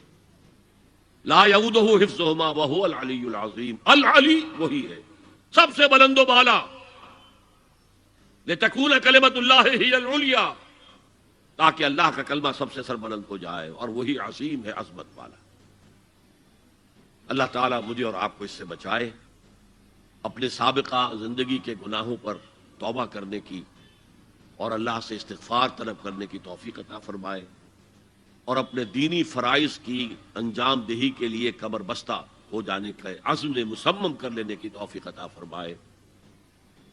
اقول قولی ھذا واستغفر اللہ لی ولکم ولسائر المسلمین والمسلمات۔ اب ہم سوالات کا سیشن شروع کرتے ہیں۔ پہلا سوال ہے، اگر کسی مسلمان کو یہ نہیں معلوم ہو کہ وہ جو کر رہا ہے وہ عمل شرک ہے یا نہیں، تو کیا اس کا یہ شرک معافی کے قابل ہوگا؟ دیکھیے، اگرچہ قانون تو یہ ہے دنیا کا، ignorance of law is no excuse, قانون سے عدم واقفیت کوئی عذر نہیں ہے، قانون تو پھر پڑھتا ہے، لگتا ہے، لاگو ہوتا ہے، عائد ہوتا ہے، لیکن اللہ کے ہاں ایسا نہیں ہے۔ وہ ہر شخص سے اس کے اپنے حالات کے اعتبار سے حساب لے گا، کن حالات میں پیدا کیا گیا، کیا جینز اس کو دیے گئے تھے، کن حالات میں وہ پلا بڑھا ہے، اس کے انوائرمنٹل فیکٹرز کیا تھے، پھر یہ کہ جن لوگوں کی ذمہ داری تھی کہ اسے دین کا پیغام پہنچائے، انہوں نے کوتاہی کی، اور اگر اس کی وجہ سے یہ لا علم رہا اور اس نے بات کو نہیں سمجھا تو میں سمجھتا ہوں اللہ تعالیٰ نرمی فرمائیں گے۔ باقی یہ کہ بخشش یا سزا دینا یہ اللہ کا اختیار مطلق ہے، ہم کچھ نہیں کہہ سکتے۔ اللہ تعالیٰ ابو جہل کو بخش دے، ہم اعتراض نہیں کر سکتے، اس کی مخلوق ہے، جو چاہے کرے۔ اللہ تعالیٰ کسی نیک سے نیک آدمی کو جہنم میں ڈال دے، وہ کر سکتا ہے۔ جیسے میں نے کہا، اپنی بکری آپ جب چاہیں ذبح کریں، اپنے غلام کو آپ چاہیں قتل کر دیں۔ ہم یہ جانتے ہیں کہ وہ عدل کرے گا، انصاف کرے گا، قائم بالقسط ہے، لیکن اللہ تعالیٰ کے اوپر کوئی پابندی کسی کی نہیں ہے۔ تو میں یہاں صرف یہی لفظ استعمال کر سکتا ہوں کہ اللہ تعالیٰ ہر شخص کے ذاتی حالات کے اعتبار سے محاسبہ کرے گا، اور یقیناً اگنورنس جو ہے اس کے ہاں ایک ایکسکیوز شمار ہوگا۔ انصاری عامر کا سوال ہے کہ ہمارے علاقے میں بہت سے بچے انگریزی اسکول میں تعلیم کے لیے جاتے ہیں، اور وہاں تعلیم سے پہلے انگریزی میں کراس کے سامنے ہاتھ اٹھا کر دعا کی جاتی ہے، کراس کا جو نشان ہے اس کے سامنے دعا کی جاتی ہے، صلیب کے سامنے۔ صلیب، کیا ایسا کرنا شرک ہے؟ یقیناً شرک ہے، لیکن اس کا وبال ان کے والدین پر آئے گا جنہوں نے اس بچے کو اس جگہ پر داخل کرایا ہے، اور صرف دنیاوی مفادات کے لیے کہ تعلیم جو ہے شاید بہتر مل جائے، دنیاوی تعلیم، اور وہاں کی صنعت جو ہے وہ زیادہ قیمت اس کی اٹھ جائے مارکیٹ کے اندر، تو وہاں بچوں کو داخل کرانا والدین کا جرم ہے۔ ایک سوال ہے ثانیہ عثمان، وہ کہتی ہیں کہ اے نان مسلم who had become a Muslim or مومن after the age of 40 and above, in that period of time they have done a lot of shirk, but after that he had become a Muslim, he had done the tawbah for that shirk, would Allah will forgive him or not? Definitely یہ حضور کا فرمان ہے کہ 3 فعل ایسے ہیں جو سابقہ زندگی کے تمام گناہوں کو، پورے نامہ اعمال کو صاف کر دیتے ہیں۔ ایک ہے کسی کا کفر سے اسلام میں داخل ہونا، دوسرا ہے کسی کا خالص اسلام کے لیے، اللہ کے دین کی عظمت کے لیے ہجرت کرنا، گھر بار چھوڑ کر، بال بچوں کو چھوڑ کر نکل جانا، تیسرے حج مبرور، وہ حج جو حلال کی کمائی سے کیا گیا ہو اور جس میں ولا رفث فلا فسوق ولا جدال فی الحج ہو، ساری شرائط پوری ہو، تو حج بھی مبرور اگر ہو جائے گا، یعنی اللہ کی جناب میں مقبول ہو جائے گا، تو وہ تمام گناہوں کا کفارہ بن جائے گا۔ ایک ہمارے ہندو بھائی ہیں Amul Verma, he is a student of engineering, and he says, I strongly believe in Vedas and I avoid idol worship. Is it valid according to shirk? Is it necessary to accept Islam to avoid shirk? What is the relation between Islam and Vedas? Please explain in detail and in English. Actually, I didn't have any chance in my life to read Vedas. I only had by chance read an English translation of some Upanishads. And as a result, I had the idea that these Upanishads are the remnants and somewhat distorted forms of the books that were given to Ibrahim alayhi salatu wassalam. And this word Brahma in Hinduism denotes Ibrahim. Just as the Christians declared Jesus to be Son of God, here some people made Ibrahim the Lord of the world, God.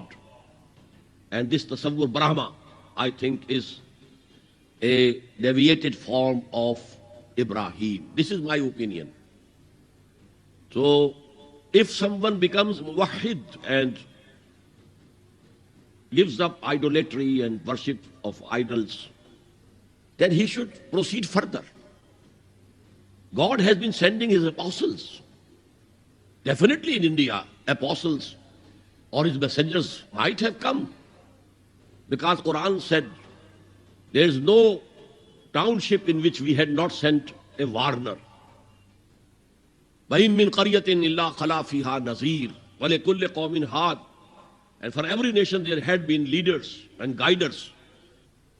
So there must have come here also, just as some of the ulama, they considered that Buddha was a prophet of God.